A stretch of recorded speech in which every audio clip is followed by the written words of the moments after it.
Hey guys, welcome to Bar Talk Podcast. This is show number 7, guys. This would be our 4th live show here on Facebook. Today we're talking little cryptids, guys. It's gonna be a little creepy here tonight. Gonna bring Audrey up now. Coming in 3, 2, 1. Audrey, there you are. There he is. Audrey, do we have anybody else coming up tonight?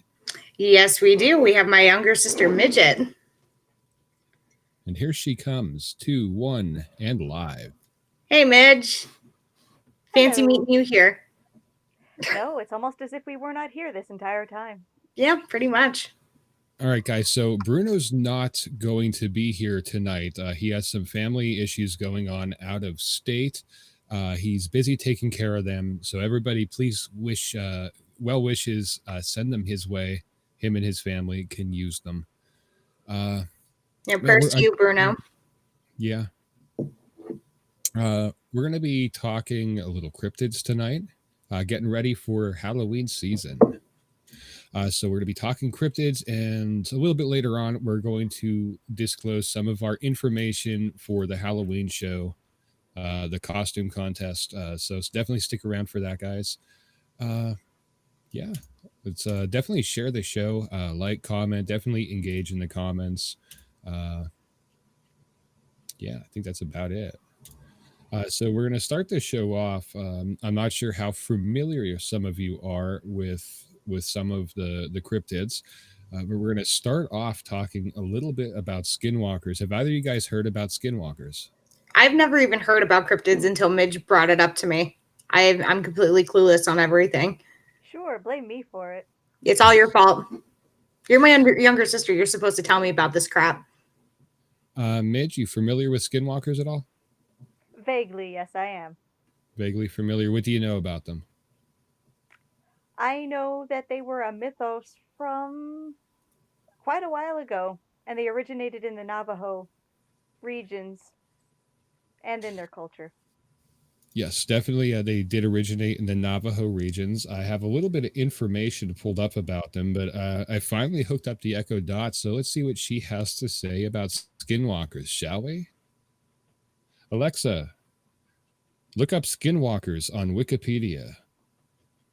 According to Wikipedia, in Navajo culture, a skinwalker is a type of harmful witch who has the ability to turn into, possess, or disguise themselves as an animal. The term is never used for healers. Okay, so there's what Amazon knows about skinwalkers. I had a little bit of feedback on my end, so I couldn't really hear too good. My bad if anybody had any sort of feedback. I have some information that I have pulled up here about skinwalkers. There's quite a bit, so I'll read a little bit. If you guys have any input or any questions or any good points to talk about, let me know. Someone just asked, are they the real tall ones? Skinwalkers can kind of take any shape or form, so to speak. They could disguise themselves as animals. They can possess or disguise themselves as people as well. I'm going to go ahead. I'm going to read some of the information I have here. And like I said, if you guys have any questions down in chat, definitely ask them. So in the Navajo culture, a skinwalker is a type of harmful witch who has the ability to turn into, possess, or disguise themselves as an animal. Boy, I'm either going to try and pronounce what the Navajo refer to them as, but it translates to, with it, he goes on all fours. It's just one several types of Navajo witches and is considered the most volatile and dangerous. For the Navajo people, witchcraft is just another part of their spirituality and one of their ways of their lives. As such, witchcraft has long been part of their culture, history, and traditions. Witches exist alongside of humans and are not supernaturals. You guys with me so far? Mostly with me so far. I don't know, we might want to turn it up a little bit. Audrey's looking like she might be falling asleep a little bit. Okay, reading a little further, the Navajo believe there are places where the powers of both good and evil are present, and that those powers can be harnessed for either. Medicine men utilize these powers to heal and aid members of their communities, while those who practice Navajo witchcraft seek to direct the spiritual forces to cause harm or misfortune to others. This type of Navajo witchcraft is known as the witchery way, which uses human corpses in various ways, such as tools from the bones and concoctions that are used to curse, harm, or kill intended victims. So, for the most part, it kind of looks like I would say they try to harm people for doing things that they don't, agree with, so to speak. Is that what you guys get out of that? Yeah, to do something that they don't normally do. I think they would make terrible neighbors. They sound Right. like they'd make awful neighbors. Now I can keep reading through. Let's see. The aloe. Well, I don't even. Oh, the Wendigo. Yeah, we were actually going to bring that up. Midge was going to bring that up a little bit later. I can either keep going through reading some of the information about skinwalkers, or if you guys want, I found a story of somebody who has a story about a skinwalker encounter, and I can just read that and we can draw conclusions from that. What do you guys want to do? I'm game for the story. What about you, Midge? That sounds good to me. Story time? Story time. Story time. Should I hop into my pajamas? Everybody You are get in your pajamas. I'm not actually in my pajamas. I'm wearing pants, thank you. All right. So for those of you watching, getting your any real life story documents. Yeah. But what I'm reading is off of a page with user submitted stories. So presuming that this is somebody that actually had an encounter rather than somebody who likes to write fictitious material. So here we go. Get your pajamas on, cuddle up under the blankets. It's story time. We were out hunting one night in the woods surrounding the dairy farm in Ohio where we lived at the time. He'd tell me. We were tracking coyotes. We'd kill them for $50 a skin. They'd kill calves sometimes. We'd do it every night because we needed the money. Sometimes while we were out, we'd come on a deer and kill it. Our landlord didn't mind, and it could feed our family for a few nights and save us some money.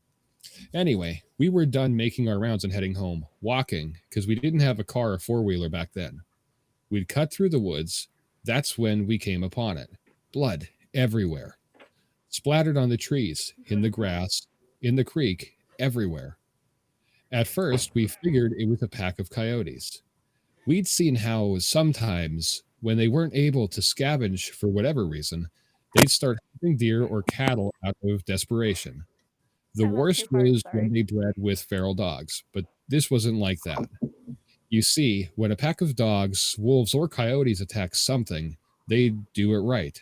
They'll pick off one that's weak, sick, or old, or just small. They'll hunt it, draw it into a corner, someplace it can't get out of, and they'll run in right into the biggest one, the alpha. That and deer will never see that alpha. It might hear it, but it won't see it. All of a sudden, its throat will be torn out and it'll drop dead. It's quick and it's clean. That wasn't what happened here. Something had come up on a group of deer. Coyotes won't attack a group. Wolves wouldn't either. They'd get too much of a fight. There were three, I think, 3 bodies just torn apart. You'd see a herd or a torso here, a leg there. Predators don't do that. They don't leave scraps behind. Whatever had done this hadn't done it for food. It had done it for fun. But we didn't know that at the time, of course. We just saw a bunch of carcasses and figured it's something we had to take care of. I remember my dad telling me to go home, that he thought it was the work of a pack of feral dogs. But I wasn't leaving him, and I damn sure wasn't hiking through 2 miles of woods alone, in the dark, and nothing but a .22 and a pocket knife. I was only 13 at the time, so a .22 rifle was the only gun I could reliably use. Dad had the shotgun, and I wasn't going anywhere without it or him. It took me a while to convince him, but finally we began tracking whatever did that. It wasn't hard either. We just followed the blood. Either that thing bled a deer before it got away, or it dragged one for a mile. I don't know. What I do know is that I'd never seen my dad scared before that night. We started hearing the most horrible sounds. Now, I've been in a lot of woods in my life, and I've been all over the world, but I never heard noises like I heard that night. I heard things screaming. I heard deer, fox, rabbits, raccoons, and birds, all of them afraid of something and hightailing it. Keep in mind, this is maybe 12 or 1 o'clock in the morning. Except for the fox and some birds, nothing was supposed to be awake at that hour. But they weren't just awake, mind you. They were on the run. That night, I saw flocks of birds flying straight into trees trying to escape something. We came upon a pack of coyotes and nearly shot a couple thinking they had their eyes on us. But then we saw they were running in from someone, nothing toward us. They didn't even notice us and went right past. Then the deer did the same, then the rabbits, the squirrels, and foxes. Even a couple of wild hogs. These critters were supposed to be hunting each other, and the only thing they cared about was getting as far away from there as possible. We should have put two and two together. Maybe whatever we weren't tracking wasn't supposed to be there, and wasn't something we could kill. To this day, I don't know why we didn't just go home. I guess we were just curious. I think that was my dad's nature, to go toward trouble, to fight. And being aware of the things my father did during the war, I figured it was best to stay by his side. We finally reached an open valley. It was normally a soy field, but it wasn't in season, so it was just flat dirt. That's when we saw the tracks. Animals fleeing the forest had leveled everything in their path, but where that deer blood was, nothing had taken a single step. It was like whatever was responsible had left it for us to find. The tracks were shallow. Whatever it was couldn't have weighed more than 100 pounds, but that didn't mean much. A bobcat weighing 40 pounds, soaking wet, can tear your throat out if you're not careful. The fact this thing was on the lighter side just meant it was probably quick and was going to be tough to hit. You guys following so far? So far. Okay. So we followed the tracks, and it didn't take us long to find where they led. There's an old schoolhouse that sits on top of a hill. Half of it had been ripped out by a tornado, but nobody lived there, not for a long time. Sometimes we caught homeless people in there, or drug addicts looking for a safe place to shoot up. We figured maybe that was it. Maybe some old sick kid riding a high. But we didn't think that for long. When we got to within 50 yards, we heard a noise. A sort of screech made up by two different sounds. One was high-pitched, and the other was a low growl. It was making both sounds at the same time, if that makes any sense. We approached to within 20 yards, and we heard another sound. Different this time. I remember thinking that it sounded like a paper being torn apart, while someone was swinging water back and forth in a bucket. Dad looked at me, knelt down, and whispered. He told me I had to stay behind him, because we're about to corner our prey. Any animal will fight when it's cornered, especially a predator. But we can tell by the tracks that there's only one. He tells me it's probably a single feral dog, most likely rabid. The plan, he said, was to sneak up on it while it was eating, shoot it, and then keep shooting it till it didn't move anymore, then slit its throat. If it got to Dad, it was my job to shoot or stab it to get it off of him. So he walked up with me, right behind him, just a tad to his side so I could see what it is. I wish to this day I hadn't. It was leaning over a carcass, tearing off its flesh, and throwing what it didn't nibble at aside. There was blood all over the brick, glistening in the moonlight. It was pale white and looked a little like a man, but not quite human. It had arms and legs like ours, but it sat like a monkey, hunched over. And its hands weren't normal. It had long fingers with claws at the end. So we saw that, and my dad hesitated. He wasn't about to fire at a person, so he cleared his throat to try and get it to turn around. I swear to God Almighty, all the noise just ceased in an instant. I never heard true silence before that, and never again afterwards. But for 2 seconds, nothing made any noise. And I mean nothing. This made it all the louder when that thing turned around, made this shrill cry, and pounced on Dad. He got a shot off. I think he missed. If he hit, it didn't faze the thing at all, but it was on him, tearing entire parts of him off. I started shooting it with the 22 point blank, but the thing barely bled at all. I got off 5 rounds, and then I started hitting it with the butt of the gun. It didn't budge or even register that I was there. It was clawing at my dad, removing whole chunks of his flesh. It started on his torso, peeling off the skin of his chest, and then it moved up. It tore out his throat, ripped his nose clean off, and gouged out his eyes. Then it scalped him and started digging in. I stood there, helpless, as it ripped off the bottom half of his jaw, the little bones and that tube in his neck, and then his ribs. I don't exactly remember what happened, but somehow my dad's knife ended up being in this thing's shoulder, and my dad, what was left of him, that is, ended up on my back. I was running, and my God, I was going faster than I'd ever run before or after, and it was following me. I ended up getting back in the forest, opposite the woods we started in. I was heading towards my landlord's house because it was the closest thing to help nearby, but even that was a half a mile away. All the while, I could hear the thing screeching and moaning. I heard branches cracking and getting thrown around. It was cracking so loud and often that it sounded like someone taking an axe to every single tree I passed, but I never looked back, not once. The thought didn't even cross my mind. Finally, I tripped and fell into some gravel. I looked up to see my landlord and a bunch of his buddies drinking around the campfire. I screamed and cried, and they came over. I told them to call an ambulance, and my landlord looked at me and said something I'll never forget. "What is that on your back?" he asked me. Just as the words left his mouth, it dawned on him without my saying a word. It was one of those god-awful flannel shirts my dad wore everywhere, he realized. And it was damn near all that was left of my dad. Aside from a bit of my father's head and torso, that's all there was. Absolutely nothing below the waist. Suddenly, we heard it, the screeching. My landlord grabbed me, causing me to drop what's left of my dad on the ground, and I was fighting him, crying because I thought we could still save him, somehow. But the truth is, my dad had been gone well before I ever picked him up, and all I'd done is carry a corpse back home. My landlord had to pick me up and throw me inside before I would go with him. He and his buddies, all of us went inside together, and they locked the doors and got their guns. The landlord asked me, "What happened? What happened?" But I don't know what to tell him. He pieced enough of it together to understand there was something dangerous out there. All the lights in the house were on, and someone called the cops. They would get there as soon as they could, they said, but that meant in 15 minutes. We looked outside, and I saw it walk in front of the fire they'd made.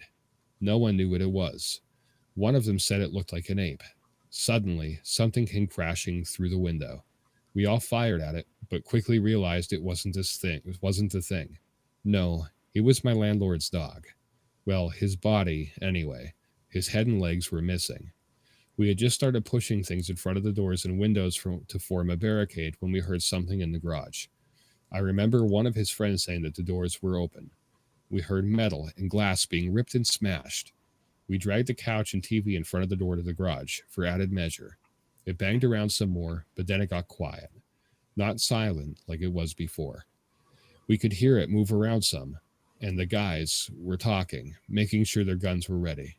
Someone handed me a pistol. No sooner had I cocked the hammer back when we heard something shatter upstairs. Then we heard it screech again. This time, it was louder, and it didn't echo fade out, because it was inside. We all rushed to the one door that led upstairs, and we got to it just as that thing did. It opened it just a bit, and 4 or 5 men just slammed into it. It managed to get its hand through. Someone with a shotgun took care of that, put the barrel right up to its wrist, and pulled the trigger and blew its hand clean off. That only pissed it off, though. It started shoving that door, clawing. We were on one side, pushing as best we could, and it was on the other, doing the same. The wood wasn't going to hold, so someone told us to keep our heads down. Suddenly, the top half of the door was gone, and my ears were ringing. There were splinters everywhere. 2 or 3 of them had just unloaded on the top of the door. I don't really know where it went after that. The police got there. I was still glued to what was left of the door. The sun was up before they pried me loose. They put me in a hospital for a while. While I was there, a lot of people talked to me, but I didn't respond. Not for a long, long time. When I got back home, I got a job for the landlord, working on the farm. We didn't talk much, not about the thing. but I signed up for the Army when I was 19, and he sat me down to drink some scotch as a send off. I asked him right away what the police had told him.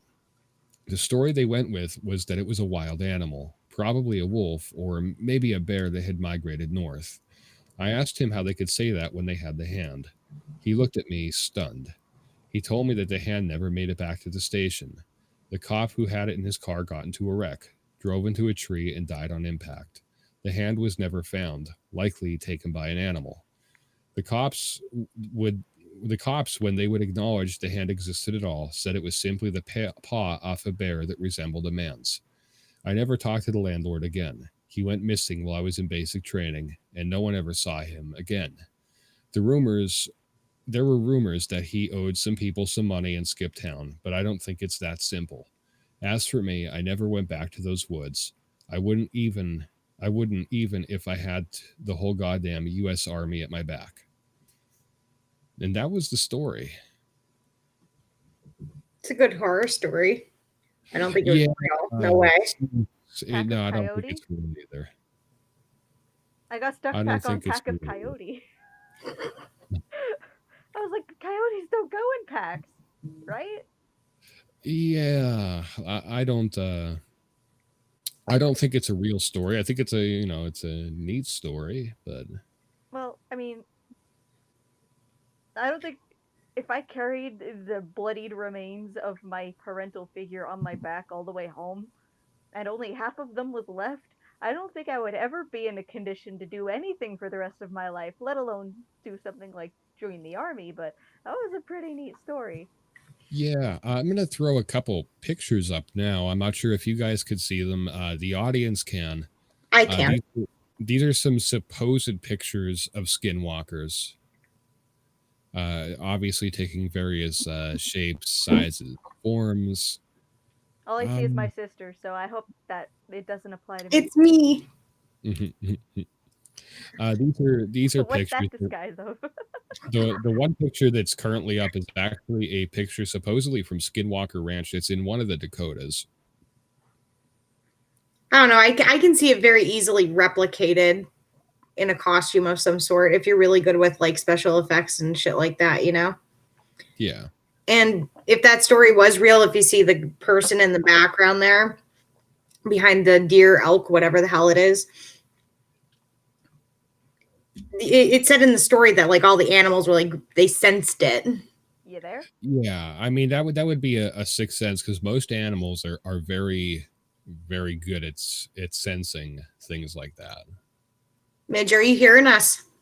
Yeah, there was a funny glitch thing that just happened. Yeah, that happens every so often with Be Live. Yeah, It sounded like every somebody now and broke then. some guitar strings. No guitar strings broken here. I hope not. That would suck. Well, I He's have not actually. crying, so I assume not. Yeah, he would be in tears. But the origins of skinwalkers, they don't actually know. The Navajo witch, there was a Navajo witch purge, which was in 1878. The origins trace back, as far as stories about this, trace back further than relative United States history. It dates back to Navajo Indians pre-United States of America. I don't have any specific dates. There's a ranch in northeast Utah. Okay, no, that's Sherman Ranch, called the Sherman Ranch. Okay, yeah, that I stand corrected. That wasn't in Dakotas. That was in Utah. They refer to it as the Sherman Ranch, the Skinwalker Ranch, and the UFO Ranch. It has a history of UFOs, aliens, cattle mutilations, crop circles, but also has history of skinwalkers also being there. Hence the nickname Skinwalker Ranch. That's one that I'm. Yeah, there we go. Yeah, John Lupo probably corrected me before I even said it was in the Dakotas. He said it was in Utah. That I'm sure Mr. Lupo is very familiar with Skinwalker Ranch, which we'll be talking a little more about that kind of stuff. So definitely keep your eyes open for that. So hey Ryan, I just had a funny thought. Go ahead. I remember that back in yonder days, they suspected that the ancient Norse berserkers, Hmm. the reason why they would go crazy, that they assumed they were possessed by spirits or notwithstanding, they thought they did it because of a psychedelic mushroom of some kind that was in part of their preparations for going out to war. Hmm. I wonder if the skinwalkers, part of their ritual, something like that, caused the hallucinations that caused something along the lines of their legends to be brought forth. Because this has a Yeah. little bit of a steadier backbone to it, considering it's part of a cultural belief, as opposed of a story or a myth that was brought about from a time period. So maybe. Yeah, that's entirely possible. I mean, you have to look at things like this that have a very rich history, that are tied into different cultures, especially really spiritual cultures like the Navajo Indians. They had a very rich and spiritual culture, and yeah, I mean they lived off the land, and wild mushrooms grow on the land, and yeah, that's entirely possible. I would say that's in the realm of possibility. As for the story itself, I don't think the story is true. John Lupo in chat said the Skinwalker legend states that a Skinwalker is the shaman who has dabbled in dark arts and has taken on attributes such as shape shifting. Yeah, we talked about a little bit right when we started before the story that they did a lot of did some shape shifting. They had the ability to turn into, possess, or disguise themselves as an animal. I bring in the page up here that I was reading the info off of. If you're looking at the webpage, it's legendsofamerica.com / Navajo hyphen skinwalkers. That's the page I'm getting the info off of now. I can toss it on the screen here on the So does bottom. the So transformation of the skinwalker, like if they are dabbling in dark arts or what, whatever dark magic, is that what like causes them to become violent? It's well, if the first line I read was in the Navajo culture, a skinwalker is a type of harmful witch. So is John Lupo said that would make sense. Uh, where was it here? It's a shaman who has dabbled in dark arts and has taken on attributes such as shape shifting. So it was somebody that dabbled in I don't want to call it witchcraft because that's kind of a different thing than what they're doing here. But for the lack of a better word, who dabbled in witchcraft and turned to dark arts and does harmful things because of it would be my interpretation. Yeah, but what I mean is like that, like okay, yeah, when they're dabbling in all that stuff, like does it turn into like the violence from the beast, or is it the person that's portraying the violence? Well, if the person's shape shifting, I would imagine that the mentality is still there when they shape shift, if they can do it on demand. If I'm going to turn into a grizzly bear, I'm pretty sure that I'm intending on wrecking something. Well, I think Audrey, I Yeah. Yeah. think Audrey more, if it transforms into a grizzly bear, is it still thinking like the human, or is it thinking like a grizzly bear? Yeah, that's kind of what I'm getting at. It's like I'm not sure which way it would be, or is it something that you train yourself to do after doing it so many times? I would imagine I would imagine probably that if you're doing it on demand and you can just shapeshift on command, that you probably have the mentality of your original being. I mean, it's not like a werewolf scenario where a full moon happens and you involuntarily turn into a werewolf. And they have no recollection they are a werewolf. That does make sense too, though, because if we take this admittedly fictitious story into account, the one that he came across was some sort of ape like creature. And if you came across any of those in their natural habitat, they would most likely flee. They're not, I mean, unless it's, I guess, a gorilla, maybe something more aggressive it might, but something more simian like, I don't think its first reaction would be to jump on you and rip you to pieces. So there But might be it human had a deer. mentality in it. But it could have been protecting food. Now, if you go into like the life of a cougar or something, when something, they have their kill nearby, they will protect their food. Well, skinwalkers didn't normally hunt for food. It wasn't a food thing. So what they did with the story does line up with traditionally what a skinwalker is and does. They're not hunting for food. Wasn't there something about how they take in the extra lifespan or something like that of the things they kill and that they eat? Probably, but we opted to not read all the information and just jump into the story. See, that was our fault. He Conclusions. blames it on us. Well, no, which is fine Hey, because don't- John Lupo's down here in the chat just typing away all this good information. He said they also say you have to kill a family member in order to attain the powers of the Skinwalker, which is something that I did hear. You killed a Let's family put it to member? the test. You killed a family member? I was going to say, who's a volunteer? We're not married yet, so it doesn't count. No. I'm safe. Audrey, I was going to say, how do you feel about being a widow? No, but... Yeah, it doesn't work that way. Sorry, Midge. Dang it. I can off you, though. You're my sister. Well, does it work with half siblings or no? If you're related, it's fine. Another bit of information I read here. It says, however, skinwalkers are notoriously hard to kill, and attempts are usually unsuccessful. Trying to kill one will often result in the witch seeking revenge.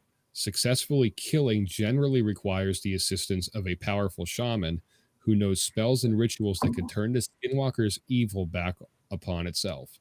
Another alternative is to shoot the creature with bullets that have been dipped into white ash. However, this shot must hit the witch in the neck or the head. Well, I'd be scared. I can't get a headshot. Yeah. Like, I'd be kind of curious. Like, is it just like ashes that are colored white, or does it have to be from like an ash tree? I guess it means from something that didn't char too badly as it burned. You know, like paper or something. When you go to start a fire, it'll be mostly white ash. Yeah. But if you burn something that's more artificial, I guess you get the dark gray, icky stuff. Yeah, but on top of that, like, how would that work? Because, I mean, not only would you lose half the ashes, if not more, when you fired the gun, how could you guarantee that it would actually, like, there would be anything left? I don't think that it actually had to, like, have a ton of ash on it. It's kind of like the whole holy water with a vampire. A little drop of it will kind of singe them a bit. It's blessed. I mean, if you're just going to go to a random campfire and pick out some ashes, it's not blessed. Well, no, it's not. But there's kind of residue from the ash. Maybe these supposed skinwalkers are allergic to ash. So you just, would setting it on fire kill it then? Well, turn it to ash. Turn them to ash. They'd be allergic to them. Well, yeah, but you imagine. So, I mean, technically, you could just take a bucket of ashes and throw it at the damn thing. Yeah, well. But if that was, why would you just shoot it in the head or in the neck? Like, does the ashes have to get into its bloodstream? Okay. John Lupo brings a good point up. No pun intended. He said hollow points. Put ash inside of it. Oh, maybe, yeah. John Lupo also said he had a lot of things planned for Tom's program when he had it. He told us there's accounts of Bigfoot being violent. To look up an account called Ape Canyon. I'm not sure if either of you are familiar with that. I am not. I'm not. But I am going to I'm going to put that aside here so I can look into that after this show. He's sick of looking at us, Midge. Oh, stop it. She put on a pouty face. I'm sick of looking at us too, so that's fine. Oh, thanks. I feel loved. It's mutual. Okay. John Lupo also brought up, he's doing pretty damn good with these comments. He brought up, God, I gotta find it now.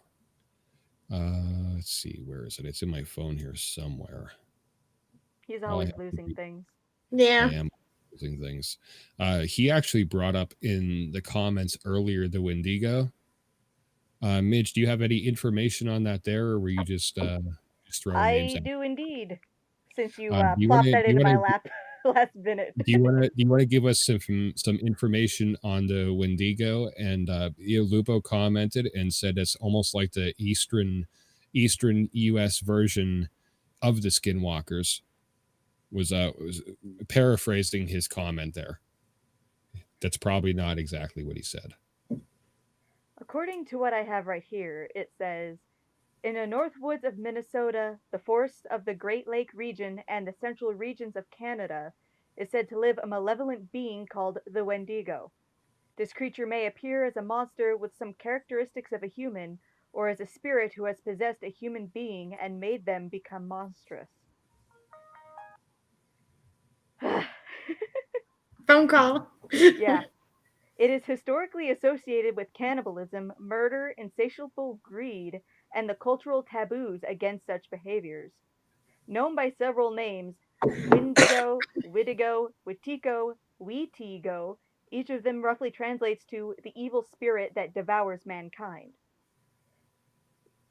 It is this, oh god, here we go now, I'm gonna butcher these names of the native tribes, I apologize. This creature has been known among the Algonquian Ojibwe, the Eastern Cree, the Saulteaux, the West Main Swampy Cree, the Naskapi, and the Innu peoples, who have described them as giants, many times larger than human beings.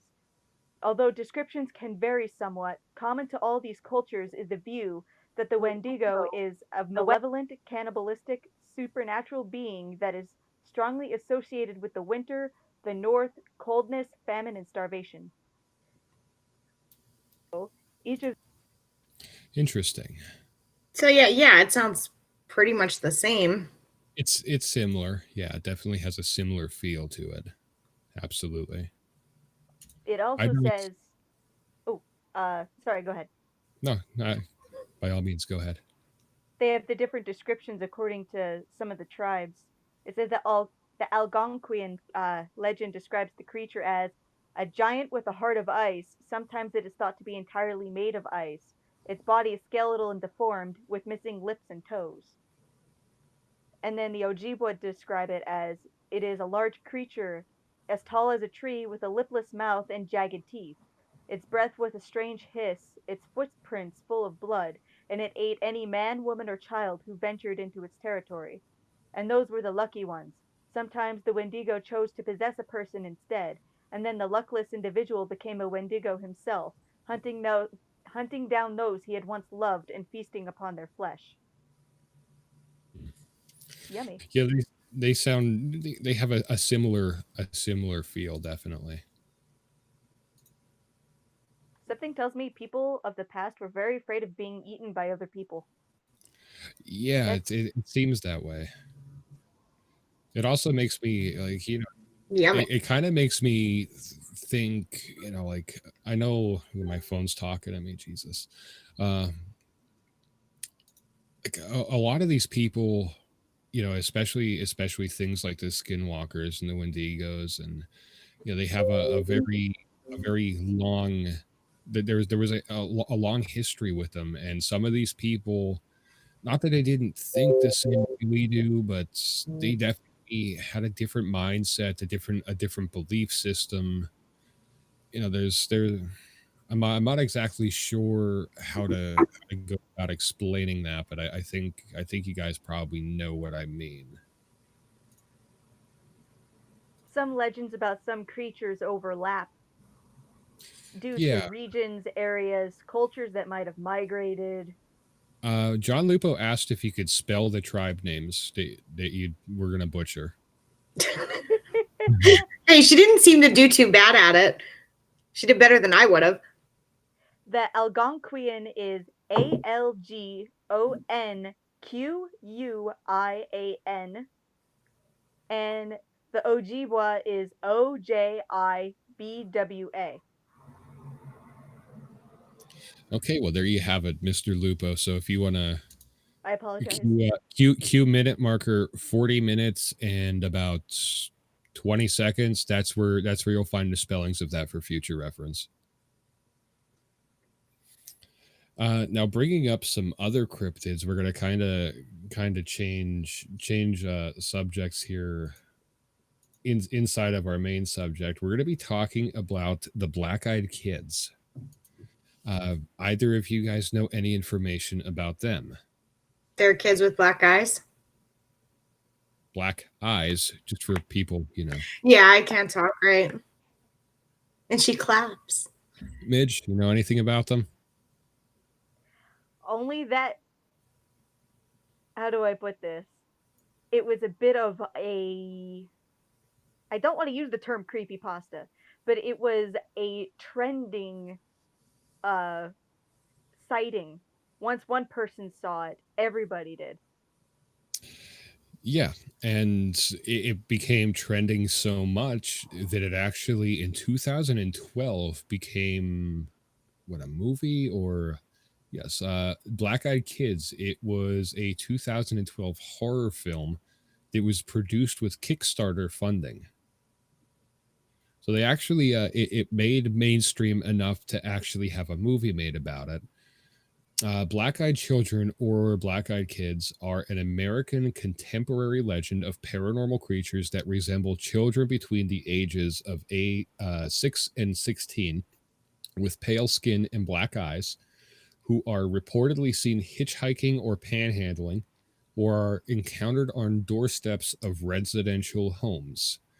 While the tabloid coverage of these creatures has claimed that tales of black-eyed children have existed since the 1980s, most sources indicate that the legend originated from 1996 postings written by Texas reporter Brian Bethel on a ghost-related mailing list, relating 2 alleged encounters with black-eyed kids.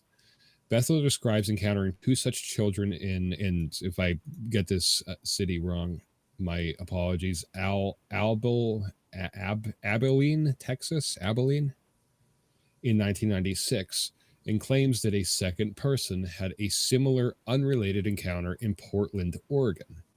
Bethel's stories have become regarded as classic examples of creepypasta, so probably fictitious, but you never know, and gained such popularity that he published a frequently asked questions just to keep up with the demand for more info about the new urban legend. In 2012, Brian Bethel told his story on reality TV series Monsters and Mysteries in America. He wrote a follow-up article for the Abilene Reporter News, describing his experience and maintaining his belief that it was legitimate. Then we go on the information here to say there was a movie produced in 2012. And then during 1 week in September 2014, the British tabloid Daily Star ran 3 sensationalistic front-page stories about alleged sightings of black-eyed children connected to the sale of a supposedly haunted pub in Staffordshire.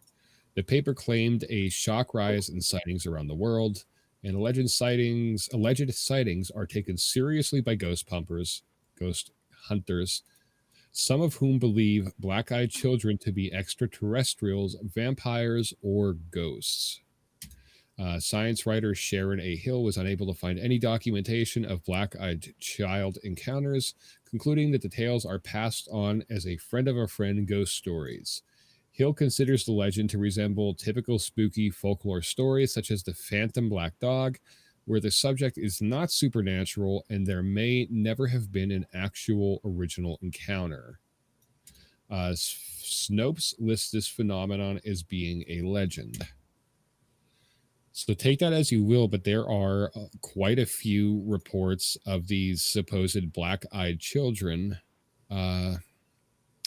John Lupo says accounts of strange children with strange black eyes go back to at least the 13th century, which I was getting to because they do go back quite a while. Through some research, I've found that they've been around for hundreds of years, supposedly. And everything I'm finding in any sort of modern any sort of modern website like Wikipedia that has information out there, modern encyclopedic resources similar to Wikipedia are all stating that it started in the 80s or 90s. And I have found reports that were from 13, 14, 1500s.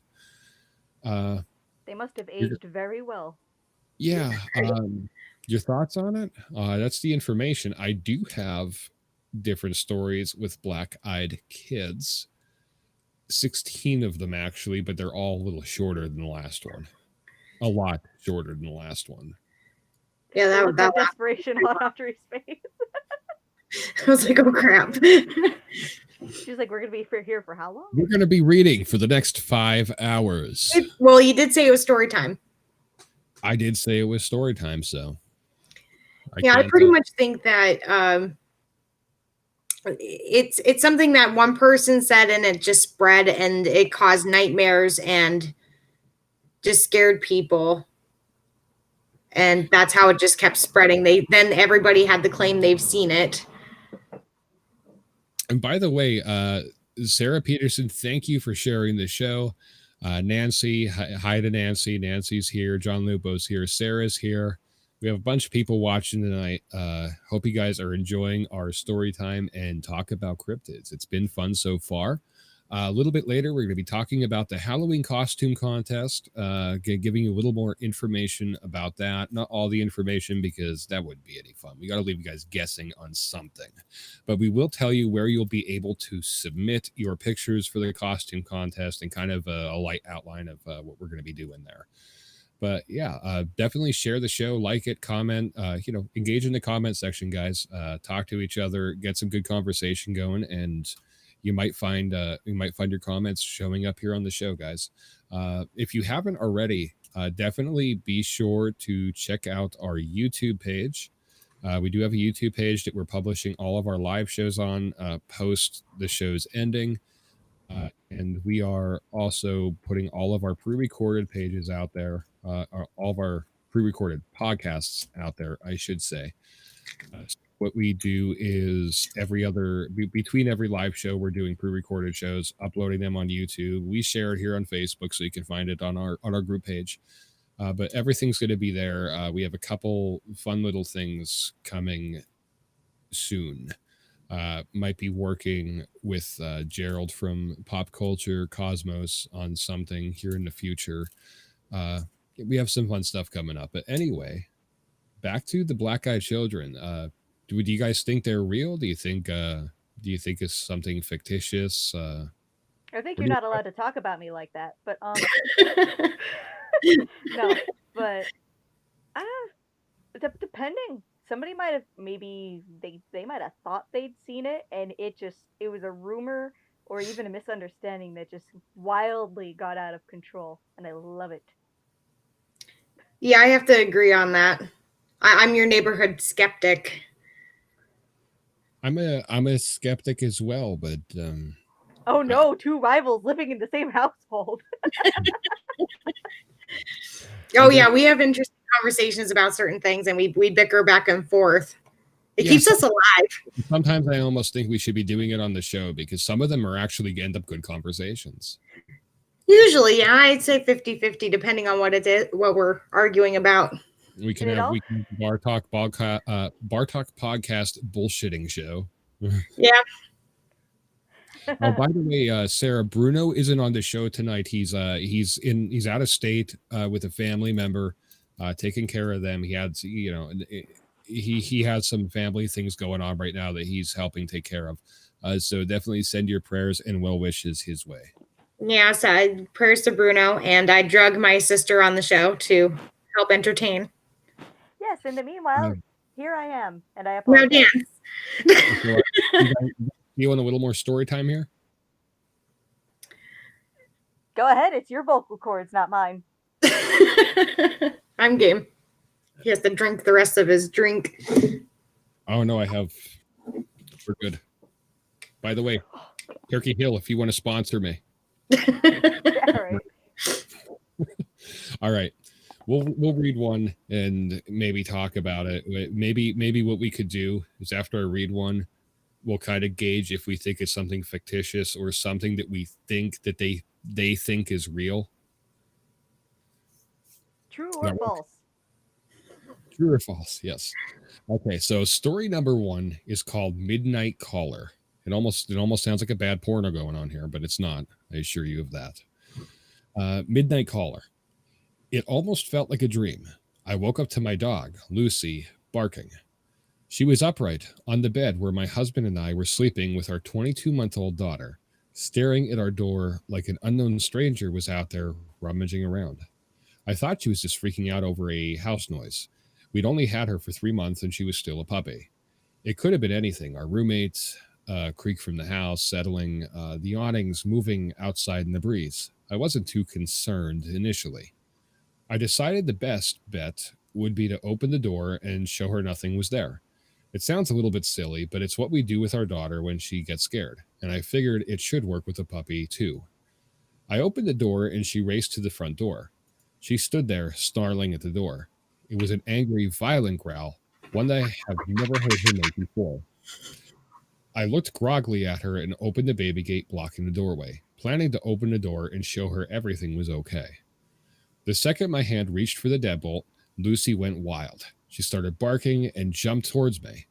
And when I touched the metal, she suddenly changed her temper. She whimpered, almost like she was afraid and backing down. As her mannerism changed, so did mine. I wasn't calm anymore. My heart was racing and sinking at the same time. I had been flooded with a mixture of fear and dread. I looked through the peephole. I can't explain why I looked, but I did. Outside were two kids. One was just a smidgen shorter than me and didn't look much younger. I'm 21 and she looked to be 16 or 17. She was slender and pale. Her hair was a light shade of honey blonde and she wore it long, about mid back, with long, thin, blunt bangs in the front that covered most of her eyes. She wore jeans, a light wash that's popular right now, and a thin looking olive colored pullover style hoodie. She held the hand of a small girl who looked to be around 3 or 4 in the same style of jeans and a button down ivory cardigan. The smaller one looked at the floor shyly, but had the same shade of hair tied back in a ponytail. She held a stuffed toy under her free arm, and it was identical to the one my daughter has, as was their style of dress. Had it not been for the feeling of overwhelming dread and fear, I probably would have asked these children in and given them the same tea or given them some tea or hot chocolate to get them out of the bitter cold. Something about them seemed off. At this point, I hadn't made any noise. I hadn't shushed a dog, or grumbled. Nothing. I hadn't turned on any lights. These kids had no indicators I was at the door. The older one spoke. She had a voice that was mature, confident, strong, and accentless. She held her head tilted downward, and I couldn't see her eyes. She said, "We have to use your phone." I stood frozen in fear. How did she know I was there? She raised her head to face me directly, and that is when I saw her eyes. There wasn't a reason I couldn't see through her bangs before. They were black, or midnight blue, or a dark, dark purple. They were otherworldly. She said, "Our mother is worried." As someone who has always been interested in creepy stories, I knew what she was the second she looked at me through the door. I have never been one to believe in these things. As a staunch atheist and skeptic when it comes to the paranormal, I had written off many a ghost story from my friends and family members, eager to tell me their tale. I didn't believe it. Still, I couldn't rationalize my way out of this. I was standing with nothing but a thin wooden door between me and a black eyed kid. There was no questioning what was right in front of me. I did not answer her. Slowly and silently, I backed away from the door, Lucy still cowering at my ankles. She kept talking. "Just let us in to use your phone." I took another step back, and with that step, the tone changed. At first, she seemed polite. When I took the second step back, she became commanding, almost hostile. "We're not going to hurt you. If we wanted to do that, we would have broken in. I'll ask again, may we come in and use your phone?" Lucy snarled at the door, and I inched backwards, though something inside me seemed to be slowly pulling me back towards the door. It wasn't a physical pulling so much as a subconscious need to go back and let them in. I got to my room, covered up the window, locked the door, and sat there in the dim light of the nightlight. I heard her call me back to the door once more and then quiet. I didn't go back to sleep that night, and I haven't slept right since. I know from reading about them that black-eyed kids can't just come in without permission. I know they haven't hurt anyone, but I still fear I'll be the exception. When I told my husband, he said it was just a dream. He keeps telling me to forget it, but this lingering feeling of sadness, this dread with the house is silent at night, this fear of a knock at the door, this tells me otherwise. And that is story number 1. Could have been prank.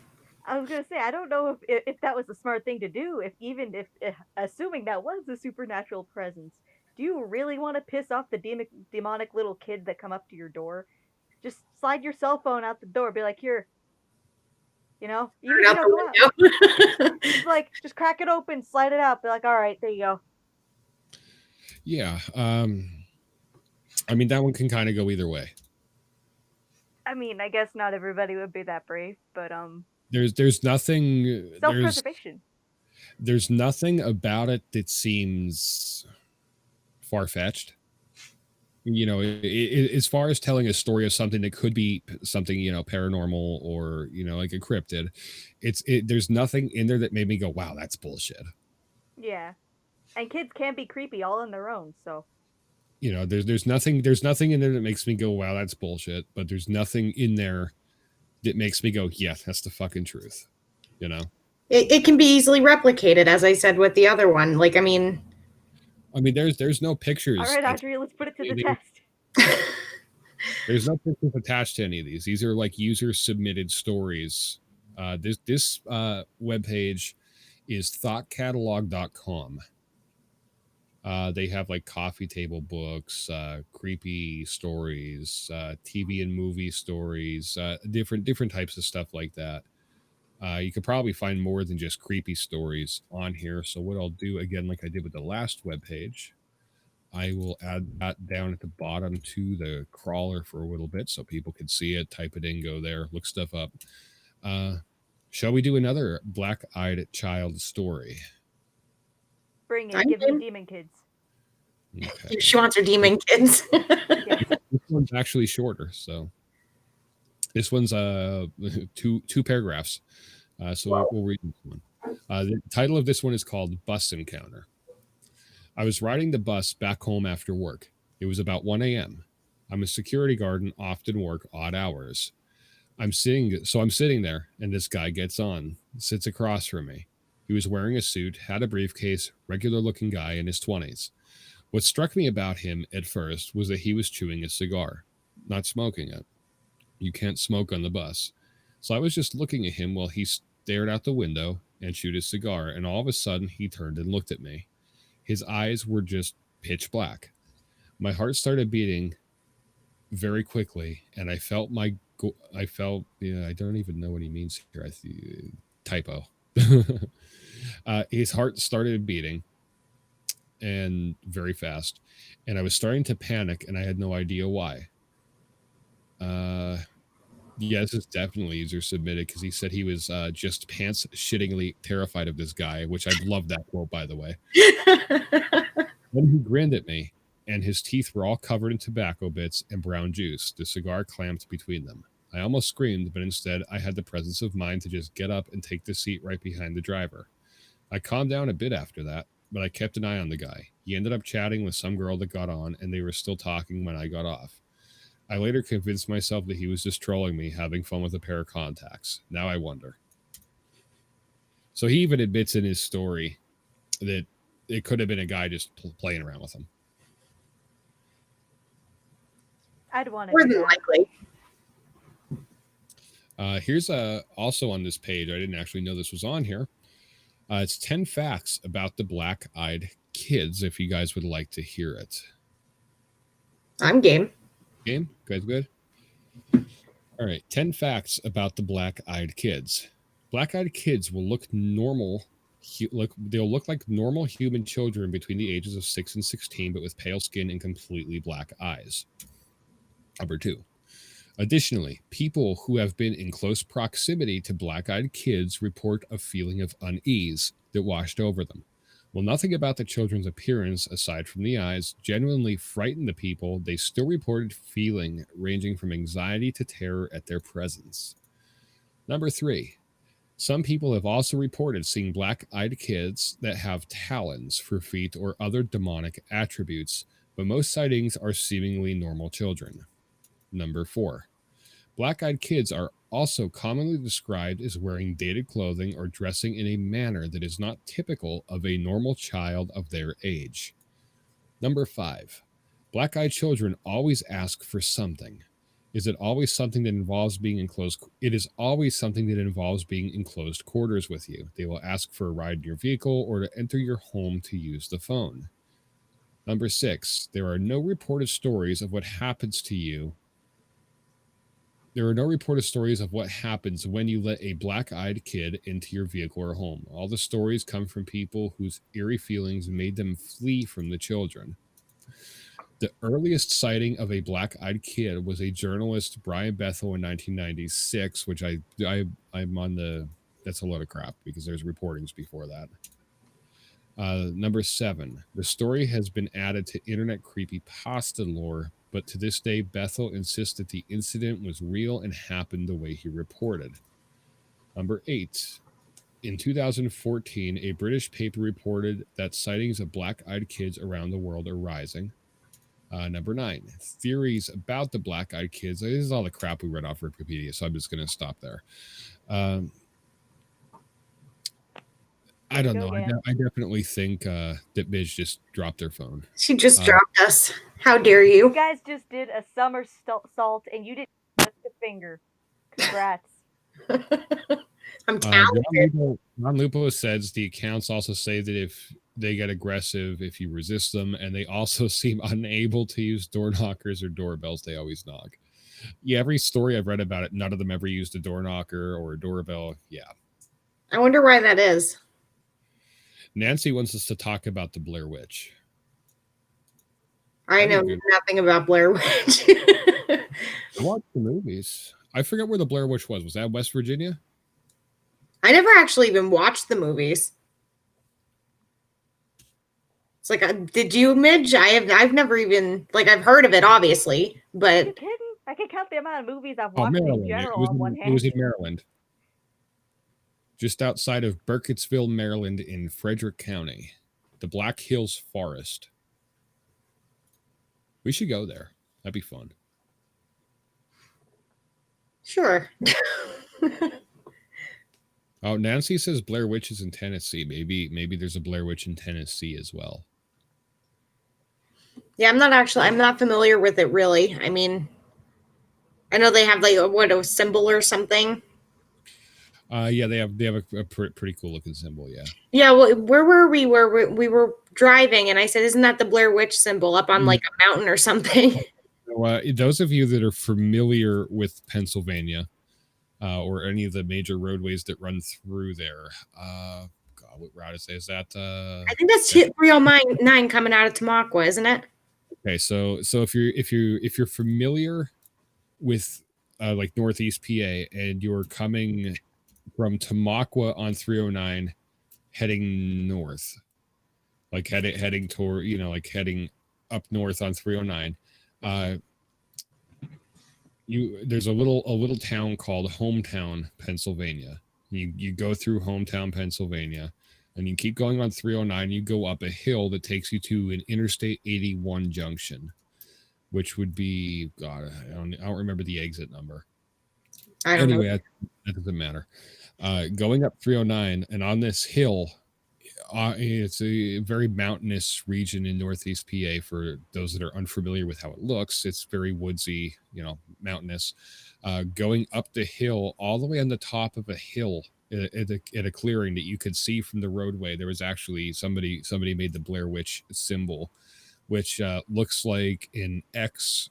It looks like an X, but from the center of the X upwards, there's like a T, and the cross of the T goes over the top of the X, if you can imagine that. Yeah. Yeah, and that's been there for a few years. It's still there. Yeah.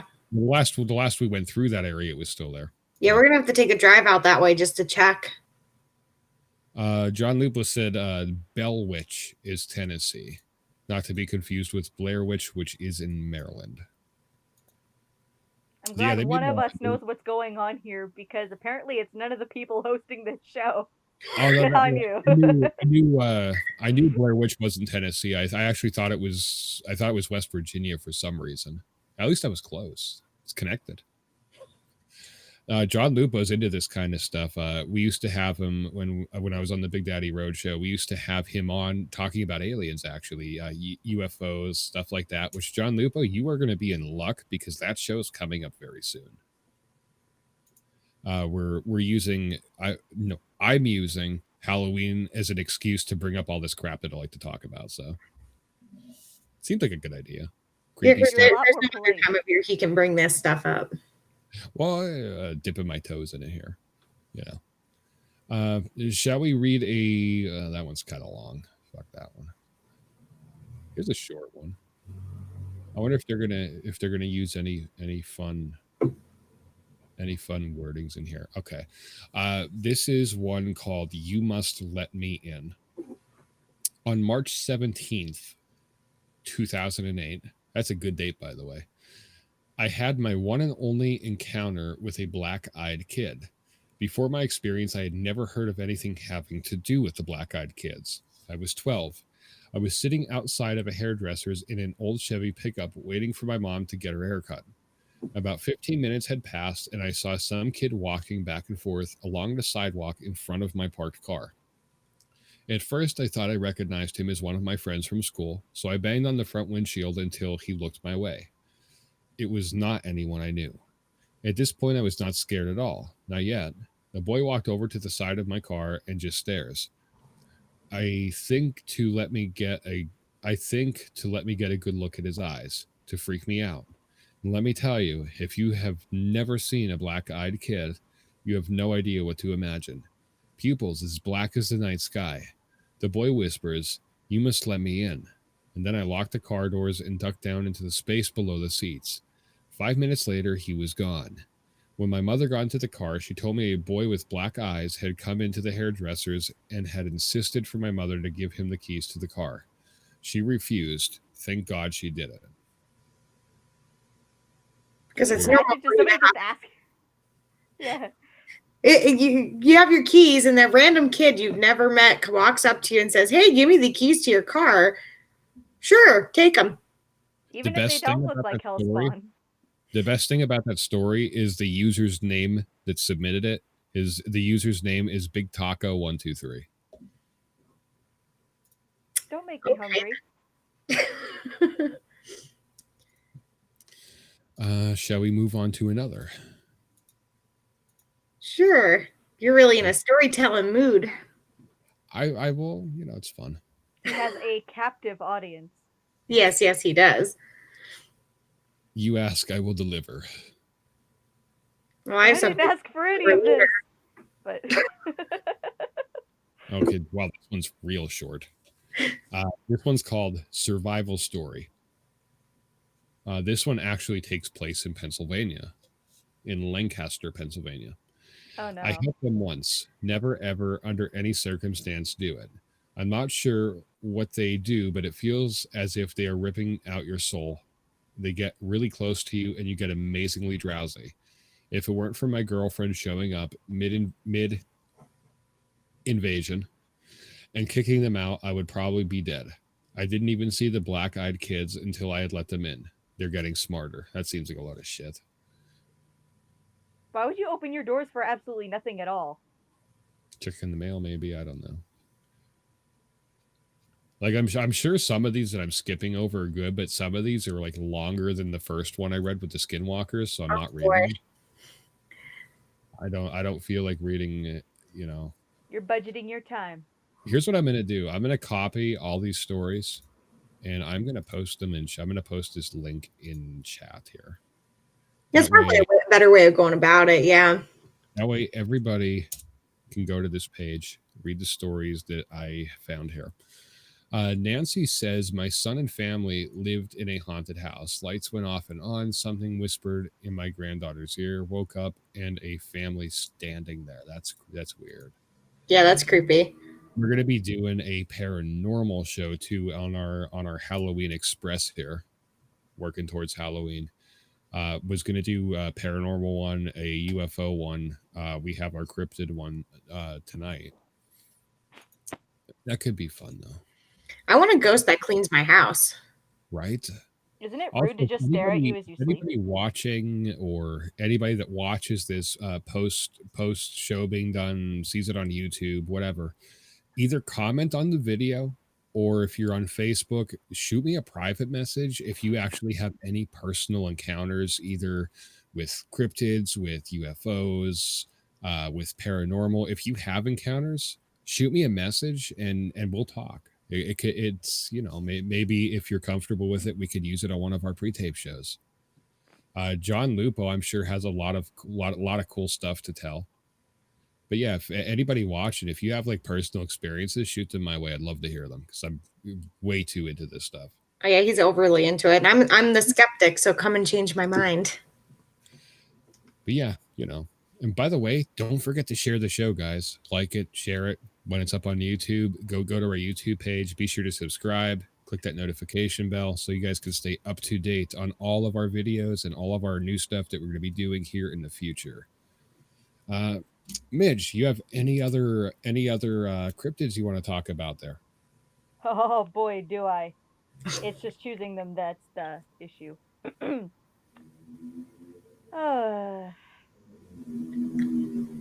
Let's see if they have.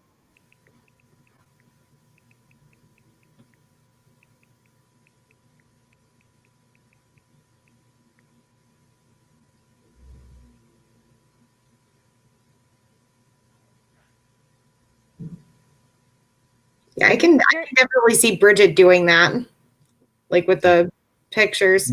I'm running some pictures of black-eyed children while Midge is figuring out what exactly she wants to do. Thank you, I appreciate it. You're covering for my stalling. Anyway, I'm done By stalling. The way, before you start, not all cryptids are like big, scary, and evil either. There are some really funny ones, and we'll get to that too. Go ahead. The table is yours. Oh boy. Huge grin. I might let Ryan do the honors of that one. The New Jersey Devil. In southern New Jersey and Philadelphia folklore, as in Pennsylvania, if you are lucky enough to be here. The Jersey Devil, also known as the Leeds Devil, is a legendary creature said to inhabit here we go, the Pine Barrens of South Jersey. The creature is often described as a flying biped with hooves, but there are many variations. The common description is that of a bipedal kangaroo-like or wyvern-like creature with a horse or goat-like head, leathery bat-like wings, horns, small arms with clawed hands, legs with cloven hooves, and a forked tail. It has been reported to move quickly and is often described as emitting a high-pitched, blood-curdling scream. Do you have a picture of that, Ryan? He's showing some picture. I can't really see it. It might be that. Because I have one here if it doesn't. It might be the same one.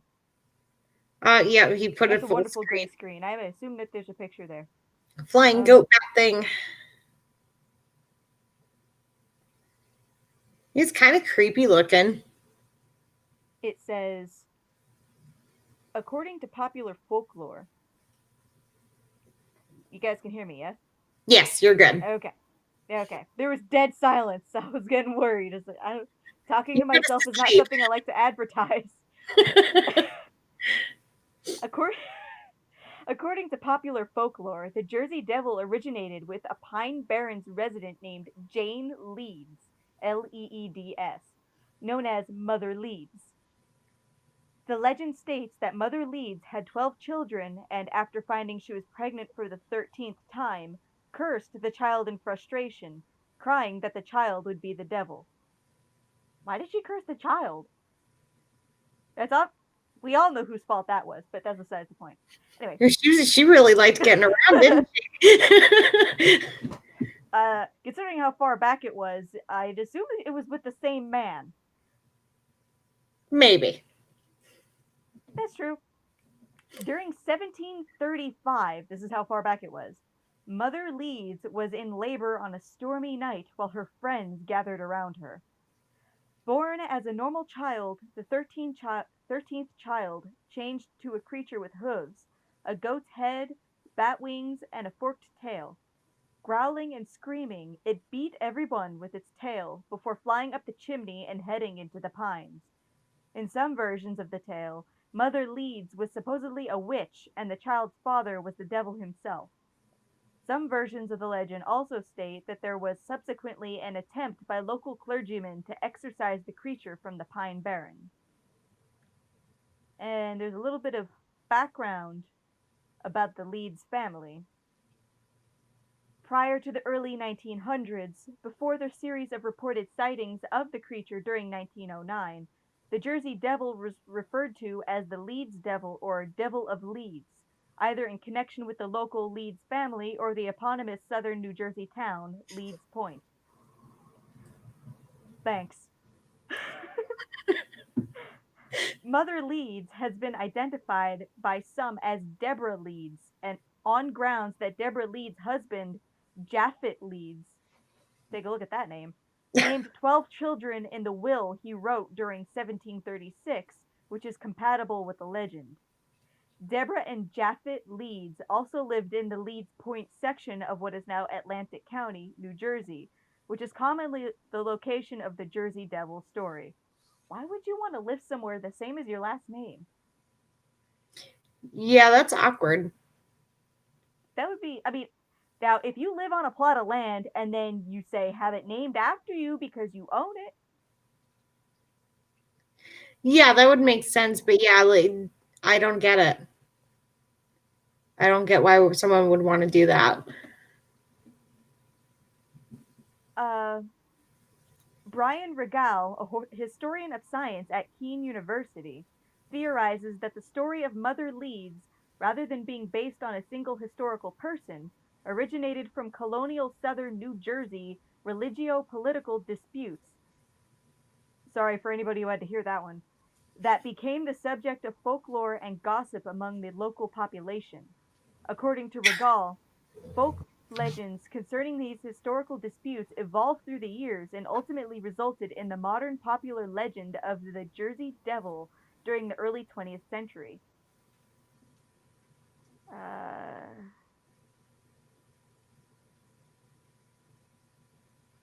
Wow, there's some about.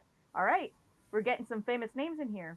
Regal contends that colonial era political intrigue involving the early New Jersey politicians Benjamin Franklin and Franklin's rival almanac publisher Daniel Leeds from 1651 to 1720 resulted in the Leeds family being described as monsters, and it was Daniel Leeds' negative description as the Leeds Devil rather than any actual creature that created the later legend in the Jersey Devil.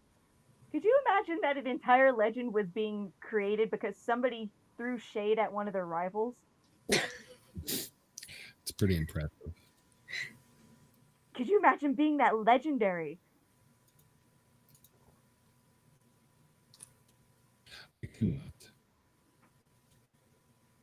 Oh god, and it continues. Much like the mother, I'm not even kidding. Oh, wow. Much like the Mother Leeds of the Jersey Devil myth, Daniel Leeds' third wife had given birth to 9 children, a large number of children even for the time. Leeds' second wife and first daughter had both died during childbirth.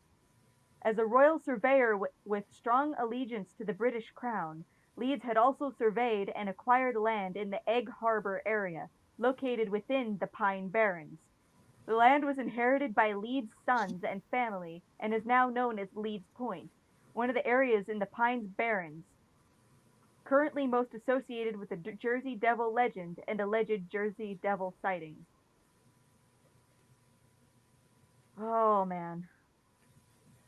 So there have been a couple explanations that skeptics have come out with. Uh, a lot of skeptics believe the Jersey Devil to be nothing more than a creative manifestation of the early English settlers. Boogeyman stories created and told by bored Pine Barren residents as a form of children's entertainment, the byproduct of the historical local disdain for the Leeds family, the misidentification of known animals, and rumors based on common negative perceptions of the local rural population of the Pine Barren, known as the Pineys. I'd like to say that this sounds like it snowballed from something that was just so much as people talking crap on one another. But there's a lot there that's quite suspicious that would make you think that I understand why it became such a legend. Yeah, I mean, and it was it's another cryptid that it traces back to 1700s, 1800s. I mean, there could have been some kind of animal that resembled it could have resembled that and possibly went extinct. Maybe maybe they're just not around anymore. There's a lot of animals that have gone extinct over time, so that's always a possibility too. Like I'm I'm not a firm believer in a lot of this stuff. I find it an interesting topic to talk about, especially pertaining to cryptids, Jersey Devil, Bigfoot, Yetis, like that type of stuff. I'm more, if we're going to start talking, into things that I believe in that are considered by a lot of people either taboo or outlandish. I'm more in like the paranormal ghost stuff, UFOs, that kind of thing. I do have a tendency to believe in, not all of it, but there's some well documented things. As far as cryptids, a lot of it can be just mistaken identity from different animals, different things like that.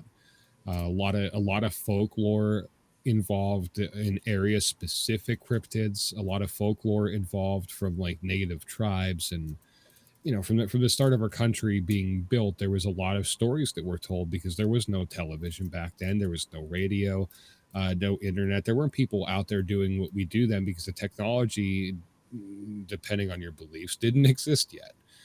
And that's what they did. They made stories, they told stories, and it carried out through generations. Maybe the game everybody plays in like kindergarten and first grade, where you whisper something into someone's ear and it goes down a whole Congo line, and by the end, it's something completely different. Yep. It Oral could be, traditions are it could usually be, the most yeah. I mean, it that could are be a messed up. situation. It could be a situation like that, or it could be a situation where something was seen, but it wasn't quite what was reported. It could have been somebody that was, when you see something that you don't know what it is, most people, I mean, I shouldn't say most people, there's a majority of people that they get frightened when there's something that they see and they can't explain. So maybe their perception of it was a little different from what it actually was, or if it was, not light out, maybe shadows kind of help disguise whatever animal it was that they saw. So it's stuff like that. A lot of the cryptids, not that I disbelieve all of it, but most of them I don't believe. Well, how many of it turned out to be stories that was told from like elders to their children to try to keep them out of danger's way, like stay out of the woods, don't do this, don't do that, but it was told in a more morbid aspect. Kids don't understand Scare common them. sense, so they have to make it very scary in order for kids to listen. Yeah. I mean, and I'm gonna put this up here on our scroll bar at the bottom. And Jack Neary said campfires and tall tales ruled that time, and he's right. That was their form of entertainment at that time. They would have elders tell stories, or whomever tell stories to the people that were in their tribe, or what have you, and that was their entertainment. That was their TV, their radio, their internet. That was what they did. Well, it's like when you go around a campfire as a kid, a lot of kids like to tell spooky stories, either that they've made up or they've, heard and related to other Well, kids that scare the crap out of them. So, well, I mean, think about when we were growing up. I'm 31. Audrey's 30. Midge is a couple years younger than Audrey. What are you? he doesn't know What, how old 26? you are.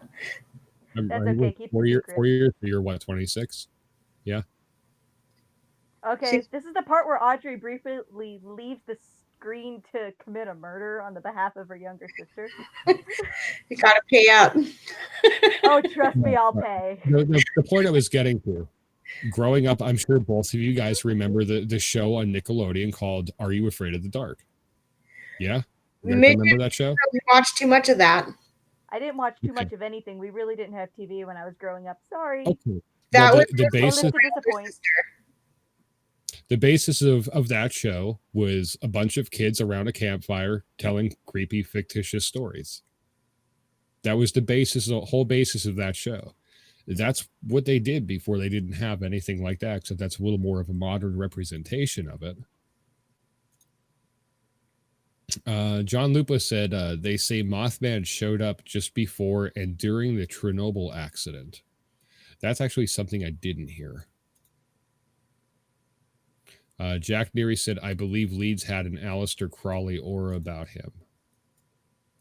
I didn't actually read into the Jersey Devil a whole lot. I only know little bits and pieces.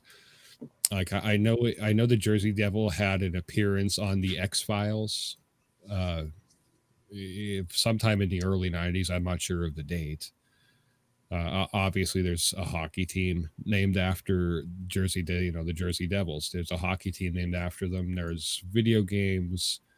There were video games where it appeared. There was a movie in 2012, a film about the Jersey Devil called The Barons. I mean, there's a lot. There's a Jersey Devil roller coaster that's going to be at Six Flags Great Adventure. It definitely has a big footprint in. It has a big footprint as far as like American folklore. The Jersey Devil's definitely Americana folklore at its finest.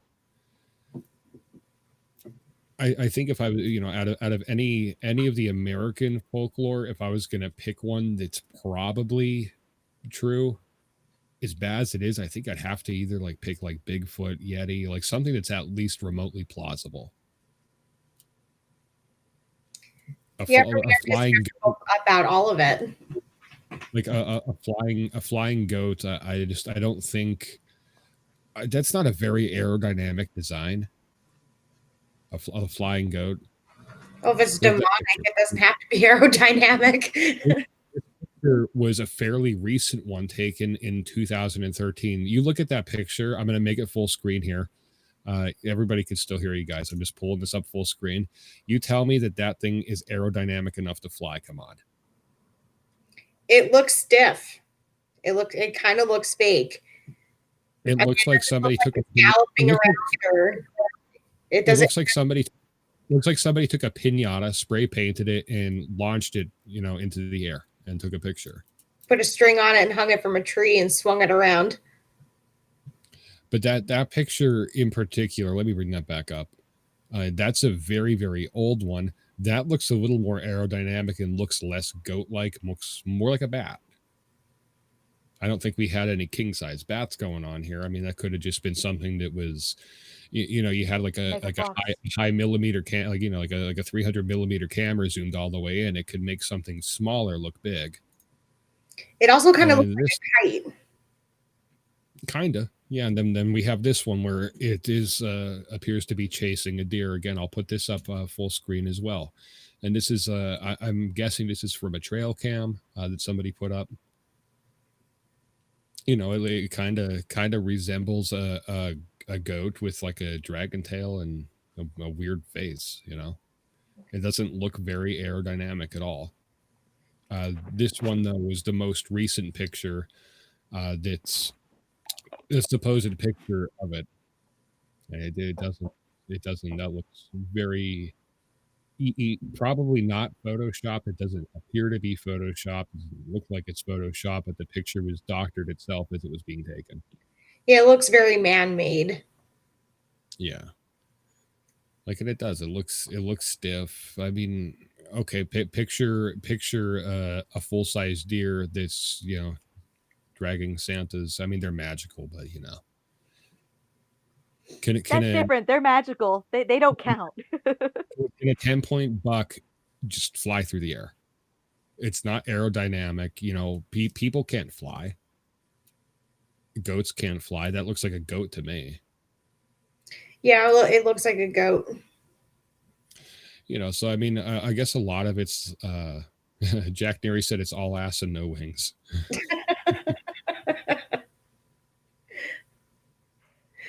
He also said Jersey Devil was X-Files season 1. He brought up Mothman before. He said that they also called it the Blackbird of Chernobyl, which I actually have heard of that. I never really looked into it, but I have heard of it. Let's see, what else do we have going on in the comments? Bigfoot is North American, Yeti is Asia. It said South Carolina has Goatman, which is one I came across as I was looking at different cryptids. Yeah, so I read that one. Chupacabra. That was what? Was that Puerto Rico? Chupacabra, is that originally Puerto Rico or that was down in Mexico, I believe. That wasn't Mexico. It was a Mexican goat killer, I think. I knew it was somewhere of a Spanish-speaking origin, so I was thinking like either Puerto Rico. I didn't know, for some reason didn't think Mexico, but yeah, I'm sure John Lupo's going to be. Please tell me if I'm wrong, because I frequently am. That she is. Actually, I think there's nothing I am better at doing. Let's see. The Chupacabra or Chupacabras, literally goat sucker, from Spanish chupar, to suck, and cabras, goats, is a legendary creature in the folklore of parts of the Americas, with its first purported sightings reported in Puerto Rico in 1995. See, I'm wrong. That's if you type Chupacabra in the Google, which also, oh God, Google, I'd take Google over me. It's okay. Google gives you the most accurate results in the world. There's a little bit of sarcasm going on there. But according to Google, 1995, I have doubts about that because I'm pretty sure there were sightings earlier than that. I'm sure John Lupo will be. Lupo says Chupacabra is Mexican, so maybe you are right. I have backup. First time in my life. Let's do this. We know how accurate Google is, guys. Come on. It's not. Hey, let's put it this way. We could be wrong together. National Geographic. It turns out that way. National Geographic has an article on Chupacabra science, and it says how evolution made a mythical monster. Parasites turn coyote. Oh, what the hell is this? I hate pop-ups. I have to enter my email to consider reading. Pretty much it said that parasites turned coyotes into goat-sucking animals. Okay. Interesting. I think you could probably look that up on its own in Google and find a non-blocked source. Probably. I hate that. Let's see. Chupacabra, a Lone Star State legend. So apparently they're very popular in Texas as well. Let's see. No, they're saying that they're finding chickens, other animals with their throats torn open, apparently drained of blood. Chickens. What else? Do these people only have chickens? I guess. Who knows? Anyway, I know they've attacked other smaller and some larger animals.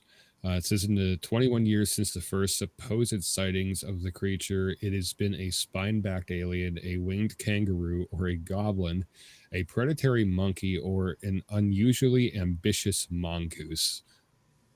That's quite the description. That sounds like a band name. Unusually ambitious mongoose. That might maybe that would be the title for this show. Call it Unusually Ambitious Mongoose. I like that. There you Does that mean we should invite it to our family reunion? I think Family this reunions. We might have to be polite. Oh darn! I'm gonna put this up here from Jack Neary. It's probably my favorite comment of the episode. Chupacabra is Mexican for your neighbor Dave hates your goats and killed them. Mr. Jack Neary, I appreciate you keeping everything light in the comments. And John Lupo, I appreciate all of your research and insight in the comments. I appreciate everybody that watches. So thanks for commenting, guys, and liking the show. Definitely share it. It's always appreciated. And when we get this up on YouTube, head over there, subscribe, comment over there, hit the notification bell, tell all your friends about it, tell all your not friends about it, tell everybody about it. We like when you guys tell everybody about it. It's our favorite thing. Not friends. I have a lot of those. I have a lot of those. The entire world, it seems. So let's lighten up the conversation a little bit, and we will talk about one of the lesser known cryptids, and it turns into tears and bubbles, and it's kind of it's from our state of Pennsylvania, predominantly, because we can't come up with anything better. Well, I mean, we're kind of personalize it, I think it fits. This cryptid is called a squonk. I'm gonna put the Wikipedia here in the crawler. Squonk. The squonk is a mythical creature that was reputed to live in the hemlock forests of northern Pennsylvania in the United States. Although the earliest written account of the squonk was from 1910 book Fearsome Creatures of the Lumberwoods, there are no records of the tale being told in Pennsylvania before the book's publication. The next written iteration from the 1939 book Fearsome Critters suggested that the creatures had migrated from deserts to swamps to finally settle in Pennsylvania. As logging camps were continuously moving in the early 20th century, this could explain the creature's migration to Pennsylvania. Appearance and behavior. Unlike many mythological creatures, the supposed physical characteristics of the squonk remain unchanged from the original written account, which states, "The squonk is a very retiring disposition, generally traveling about at twilight and dusk. Because of its misfitting skin, which is covered with warts and moles, it is always unhappy. Hunters who are good at tracking and able to follow a squonk to its tear-stained trail, for the animal weeps constantly. When cornered and escape seems impossible, or when surprised and frightened, it may dissolve itself into tears." Now, that being said, my spirit animal. That being said, I found a well-known story about a captured squonk that I will read to you now. One well-known story about a captured squonk told in Pennsylvania involves a man named J.T. Wentling. Sometime in the early 1900s, the creature's skin was so valuable, and Mr. Wentling went out hunting for one. One night, with a full moon, he tracked the animal down by following the glistening trail made from its tears. Upon sighting the squonk, Mr. Wentling coaxed it into a bag by imitating the creature's weeping under a hemlock tree.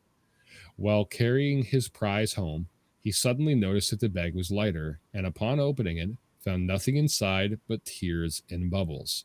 This may be the source for their scientific name, which I am absolutely not going to try and pronounce, so I'm just going to copy it right now. Down here. Let me see. From the Latin, Lacrima corpus. It comes, yeah, there you go. Got it. It comes from the Latin words for dissolving body. The legend of the squonk has been spoken in Pennsylvania since the early 19th century, with the first written account being made in a book by William T. Cox called Fearsome Creatures of the Lumberwoods, etc., etc., etc.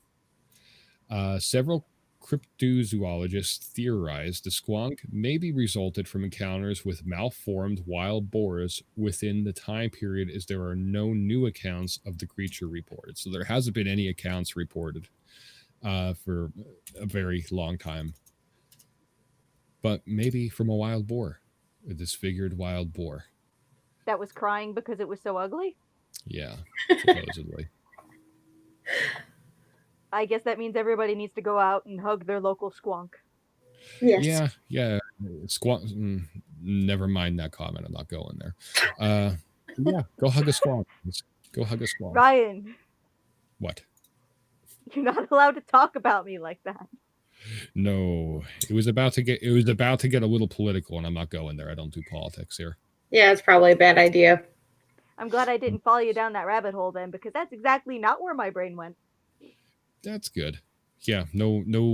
We keep it light and fluffy here, guys. Except for when we talk about really, morbid shit or creepy stuff. But no. Otherwise politics fluffy here, guys. as a We puppy. don't do politics. Nope. No thanks. That was probably my Midge, you have- favorite one so far, though. yeah, It just spoiler. cries all the time.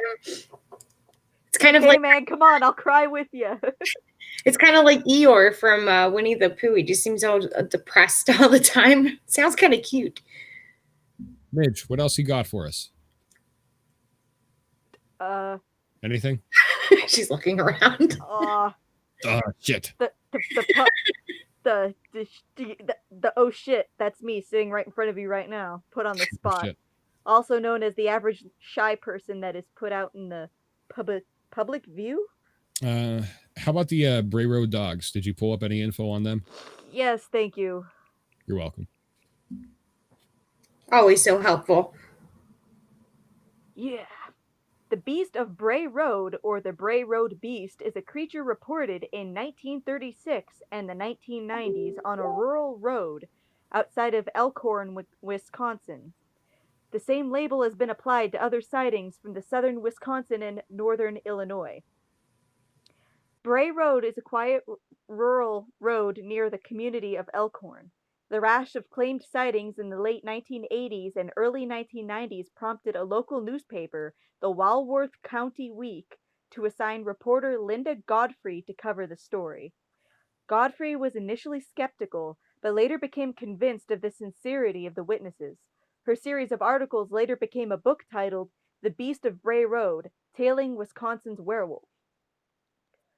The Beast of Bray Road is described by purported witnesses, including a former assistant district attorney of Walworth County, in several ways: as a bear-like creature, as a hairy biped resembling Bigfoot, and as an unusually large, 2 to 4 feet tall on all fours, 7 feet tall standing up, intelligent werewolf-like creature able to walk on its hind legs and weighing 400 to 700 pounds.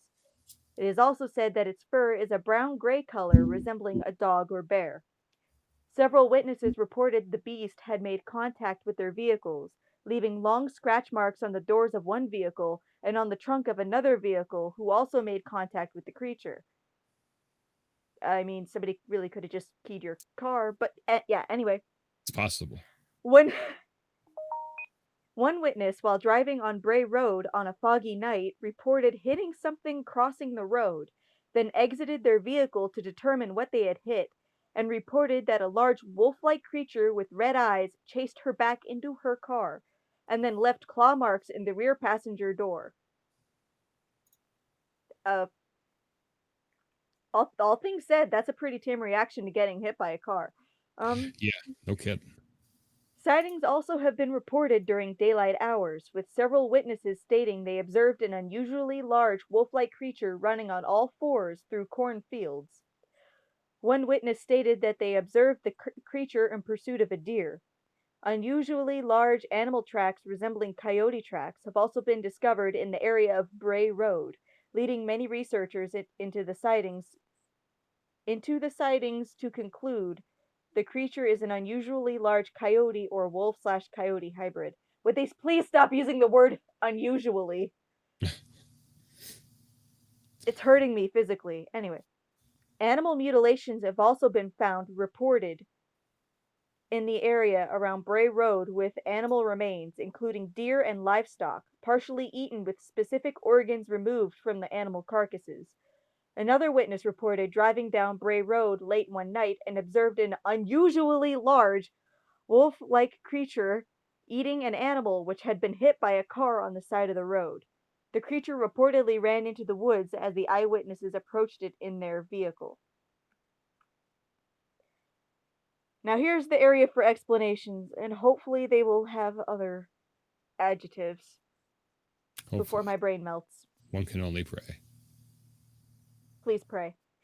A number of animal-based theories have been proposed. They include that the creature is an undiscovered variety of wild dog, a wahila, said to be a giant prehistoric wolf similar to Amarok, or a wolf dog or a koi dog. I guess that's the half and halves they were just mentioning earlier. Yeah, it sounds like it, yeah. It is also possible that hoaxes and mass hysteria have caused some falsehoods and sightings of normal creatures to all be artificially lumped under the same label. Concurrently with the sightings in Wisconsin, there was a rash of similar encounters in the neighboring state of Michigan. Following the release of The Legend, a popular song about the Michigan Dogman in 1987, author Steve Cook received dozens of reports, including photograph and film evidence of the creature. There is no known link between sightings in adjoining states, other than a similarity of the creature described. I want to write a song about a dragon creature, and then I want to see all of the evidence come pouring in that it exists.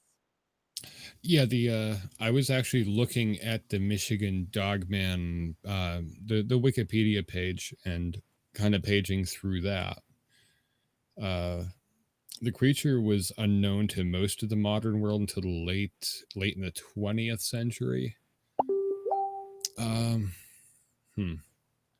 Like there was a film in 2011 called Dogman. There's actually not a whole lot of info about that, actually. We'll bring Audrey up, who has absolutely no idea about anything you said. Hey, Audrey, what do you think about Dogman? Is he real? No? Uh-oh, we have no audio from Audrey. Audrey, what have you done? Try refreshing your page there and come back in. I'm going to boot you out. Come back. While she's getting that taken care of. I mean, any sort of dog-like creature, I would imagine there's some kind of truth to it. By the way, that's the squonk, by the way, on the screen here. I want one. It kind of looked like a weird dog, like a Shar-Pei, but big. And I'm pretty sure any Shar-Pei owner out there is gonna fight you right now. It's kind of squonky looking though. Is Shar-Pei the breed I'm looking for? It's all wrinkly and shit. I don't think so. But don't quote me. As I said, I am very good at being wrong. I should. Yeah, it's a Shar-Pei. They look kind of wrinkly. Hang on, I can make something happen here. Hunchback of Notre Shar-Pei. Oh no, we're gonna do one better. We're gonna do this, and then we're gonna do this and this. I'm starting to sound like SpongeBob now. Do this and this and this and this. You can't tell me there's no resemblance there, guys. Come on. Why is it that I was able to see this picture? I don't know. Maybe the file format? Let me remove that and upload this picture again. Should be in this folder and right here. All right, can you see both of them now? Yes. Tell me there's not a similarity there. Come on. That doesn't mean I still don't want one. Well, Shar-Peis are kind of cool. I want the sad supernatural one, though. Oh, now you're stuck with me instead of the evil cat. Hey, there you are. Dog. You guys can. Oh, yeah, you can hear each other. Here's your name back. Hey, thanks. You're welcome. I hated being nameless. Back. We missed you. I'm sure you did. Practically crying over it. I was sobbing. I was turning into the squonk. Good, we won't be extinct of them. I know. Saving the world one squonk at a time. Mm-hmm. Save the squonks. They do look Shar-Pei. They totally look like Shar-Peis. I All don't know. right. Some of them look like really hunchback, like really leper-like people. Though I've seen pictures. Okay. Were you going to bring up changelings at all, Midge, or no? Did you get that picture I sent you on that one, or no? Yep. And while you're talking about it, I could bring it up. There you go. You can do it. You can do it this time.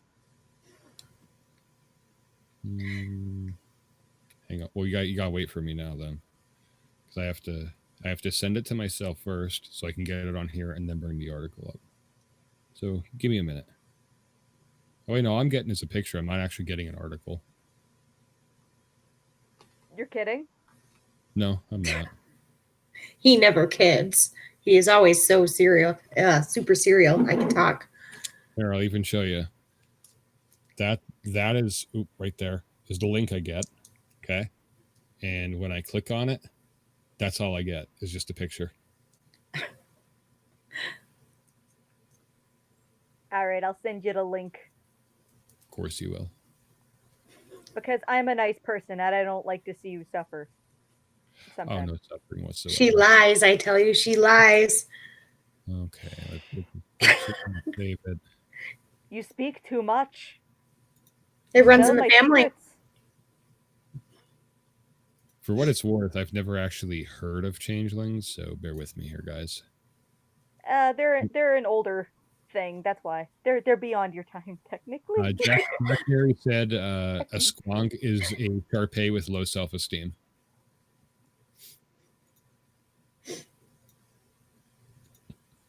My spirit animal. Thank you. Which amused the crap out of me. You have so many spirit animals. Okay. It's either that or Hey Hey from Moana. So I mean. Let's get this picture up here. I've never actually heard of changelings, so sorry if that. Oh, it's kind of cute. It looks like a baby Yoda. It looks like me when I wake up in the morning. Oh, you're not that cute. Of course it's cuter than me. That's besides the point. I'm talking about the facial expression. Oh, the wide-eyed thing? Okay, let's see here. Oh, there we go.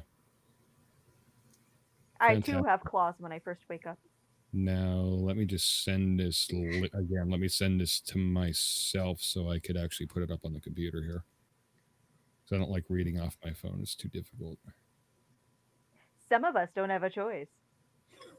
Good thing I'm not some of us, huh? I'm going to break out the popcorn and let you guys hash this one out. Okay. Changelings are creatures spoken of in many folklore, fantasy, and fairy tales from across the world.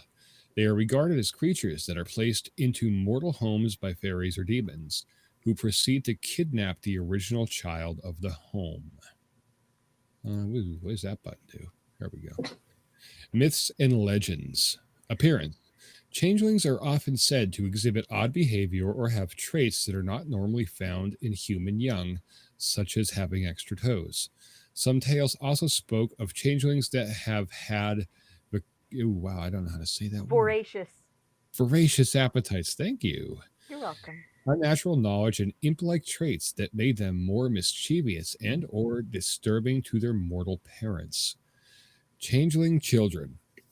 One belief is that fairy swapped their own children, the changelings, with a human child, as it was more respectable to be raised by humans. In other words, they wanted beautiful human children for their own. Beauty in human children and young women, particularly blonde hair, was said to attract the fairies who kidnap human children. In Scottish folklore, the children might be replacements for fairy children in the what the hell is that? Tithe. I'm not good at these words. In the Tithe to Hell, according to the Ballad of Tam Lin. It's like a tax or an offering. Like a warlord will have a tithe that their serfs have to pay. Gotcha. Other folklorists say that human milk is necessary for fairy children to survive. In these cases, either the newborn human child would be switched with a fairy baby to be suckled by the human mother, or the human mother would be taken back to the fairy world to breastfeed the fairy babies. It is also thought that human midwives were necessary to bring fairy babies into the world. This makes me think of Fairly Odd Parents in such a weird way. Some tell of changelings who are either unaware or forget that they are not human and proceed to live a human life. Changelings, which do not forget, however, in some stories return to their fairy family. More often than not, the human child that was taken often stays with the fairies forever. Countermeasurements. To ward off changelings, people would often put small trinkets in their bedside in beside their infants, and later it was considered wise to baptize one's young, as it was believed creatures such as trolls would only take unbaptized children. Potential origins. The tales of changelings were also a contributor to very real neglect, cruelty, and even murder amongst certain individuals, as many children, often disabled and or of ill health, suspected of being changelings, were subjected to harsh treatment by superstitious communities wishing to rid themselves of what they believed to be a malevolent or unwanted intruder. Some folklorists also believe the changelings were leftover stories from inhabitants of various regions in Europe who had been driven into hiding by invaders. They held that changelings had actually occurred, the hiding place people would exchange their own sickly children, not sticky children, for the Same healthy thing. children of the invaders. All right, so we have films and animations that were modern depictions of changelings. One is My Little Pony. Not going to look at that show the same ever again.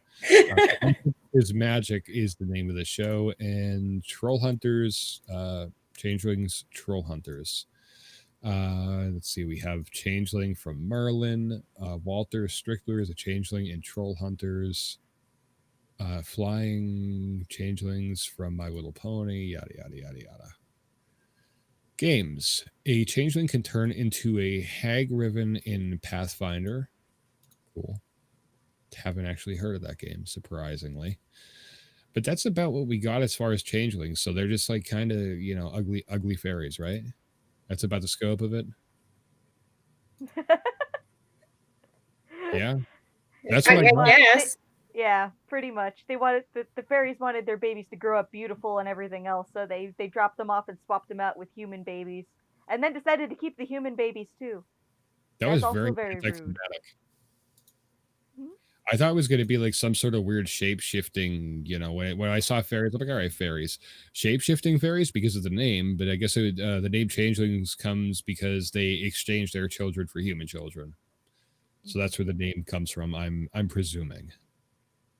So I Yeah, guess that's how they get their midwives and everything too. They raise them as their own, and then they get probably, trained to yeah. be a midwife, or or they're used for feeding babies. Because it said like it often kidnapped the mothers and took them back with them to wherever the hell they live. Yeah. John Lupo said changelings in My Little Pony are awesome. They're pretty freaky looking for a kid show. John Lupo, I now look at you in a different way for I was having. gonna say he just let something out about himself. I don't know if he intended on it. Can't take it back now. No Yep. shame zone here. Not at all.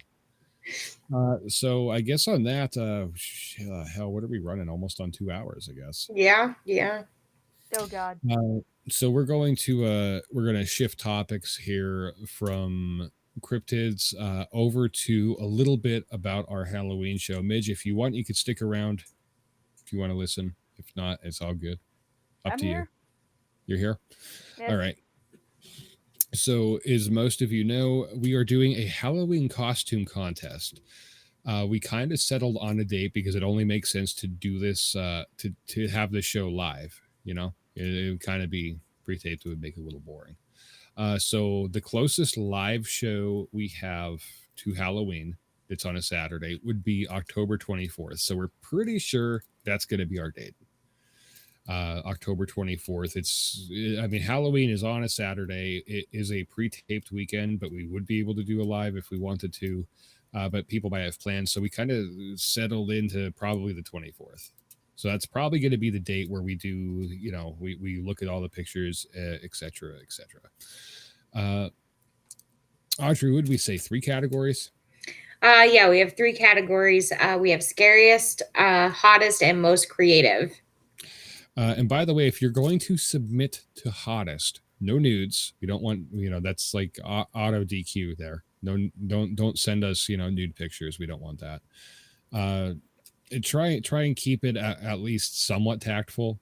No like distasteful costumes that are aggressive in a bad way towards maybe current world climates of things that are happening.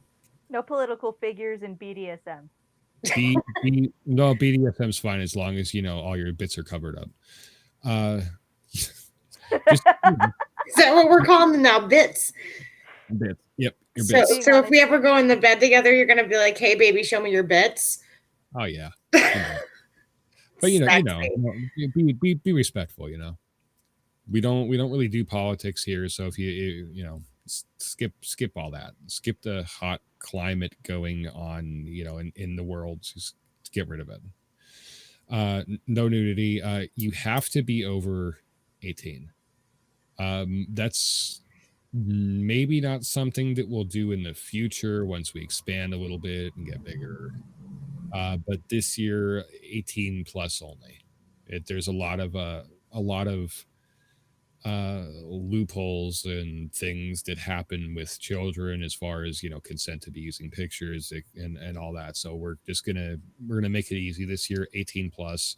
No nudity. Be respectful and tactful with your costumes.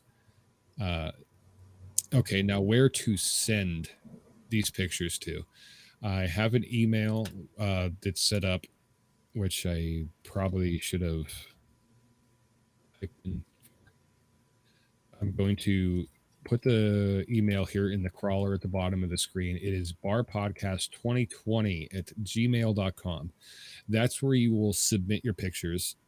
Audrey, what did we have written down as far as what we wanted picture wise? I know we didn't want just like face shots. Wow. Yeah, full costumes.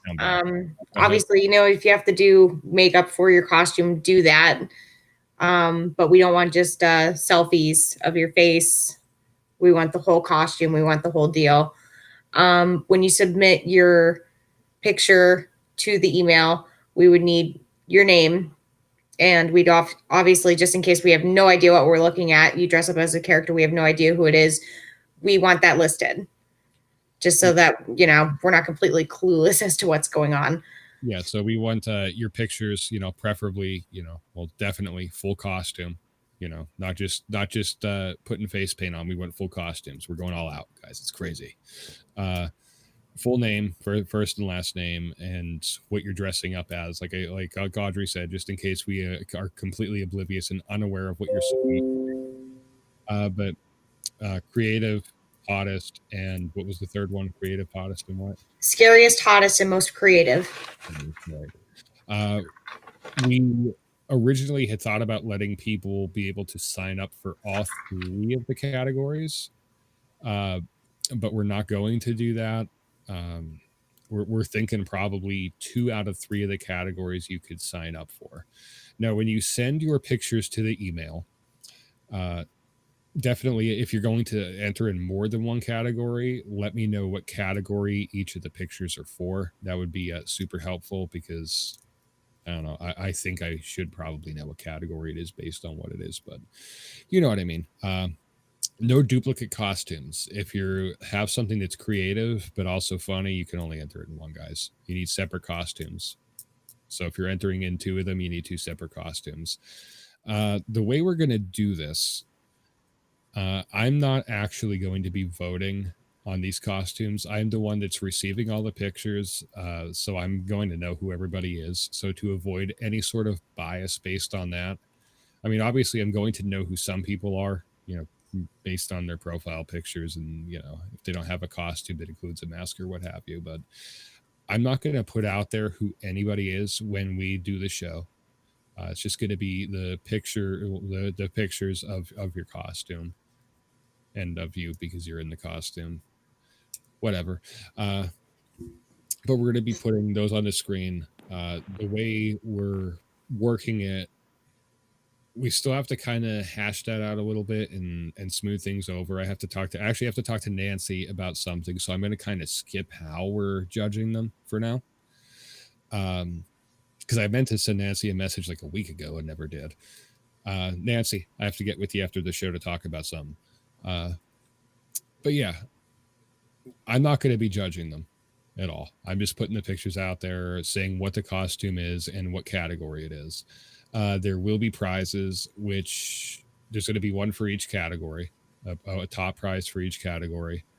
That part I didn't mull over with Bruno yet, so I'm not going to say what the prizes may or may not be, or what, that kind of stuff.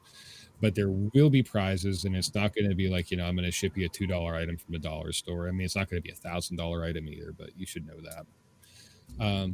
There will be I'm going to leave the prizes at that for now. Am I missing anything, Audrey, as far as other things involved with that? Well, we were talking about the pictures of the costumes for after the contest. I think we touched on that. Yeah. The people who end up winning their respective categories, you may end up getting a message from me to possibly have you on the show to get your inspiration behind why you dressed up like that. Maybe you're just really into Halloween. You like to talk about that a little bit. Nothing crazy, little 10-minute segment, but something to put our winners out there a little bit, something cool like that. We are also discussing possibly using winners' pictures involved in our header image on our group page. That's a possibility. Maybe not. We're not sure yet. Does that about cover it? Yeah, I think that pretty much covers everything we discussed so far, except for the stuff we have to talk to Bruno and Nancy about yet. Like once like Bruno had a long week, so I for the most part I didn't bug Bruno this week. I knew he had his hands full, so I didn't reach out a whole lot. Yeah, he needs to do what he needs to do. Yeah. So we'll talk out a couple things. Maybe over this week I can get some messages going back and forth. Even if it takes a couple of days, it's fine. But once we get all the information set in stone, I will be putting a post up and marking it as the announcement on the page. And we'll be recording a rolled commercial with all the information in it. That way, people can just click on the video, get all the information, and be able to look back on it. I think that about covers everything as far as that goes as we stand now. May the best costume win. Yep. May the best costume win. Midge, any closing statements here before we wrap the show up? Thanks for putting up with me instead of your usual do with Bruno. And it was a pleasure. And you guys are pretty great for viewers. I just gotta say that much. Anyway, I will bid you guys adieu. And maybe I will even be here again. I don't know. They might drag me kicking and screaming, and you might even hear part of that.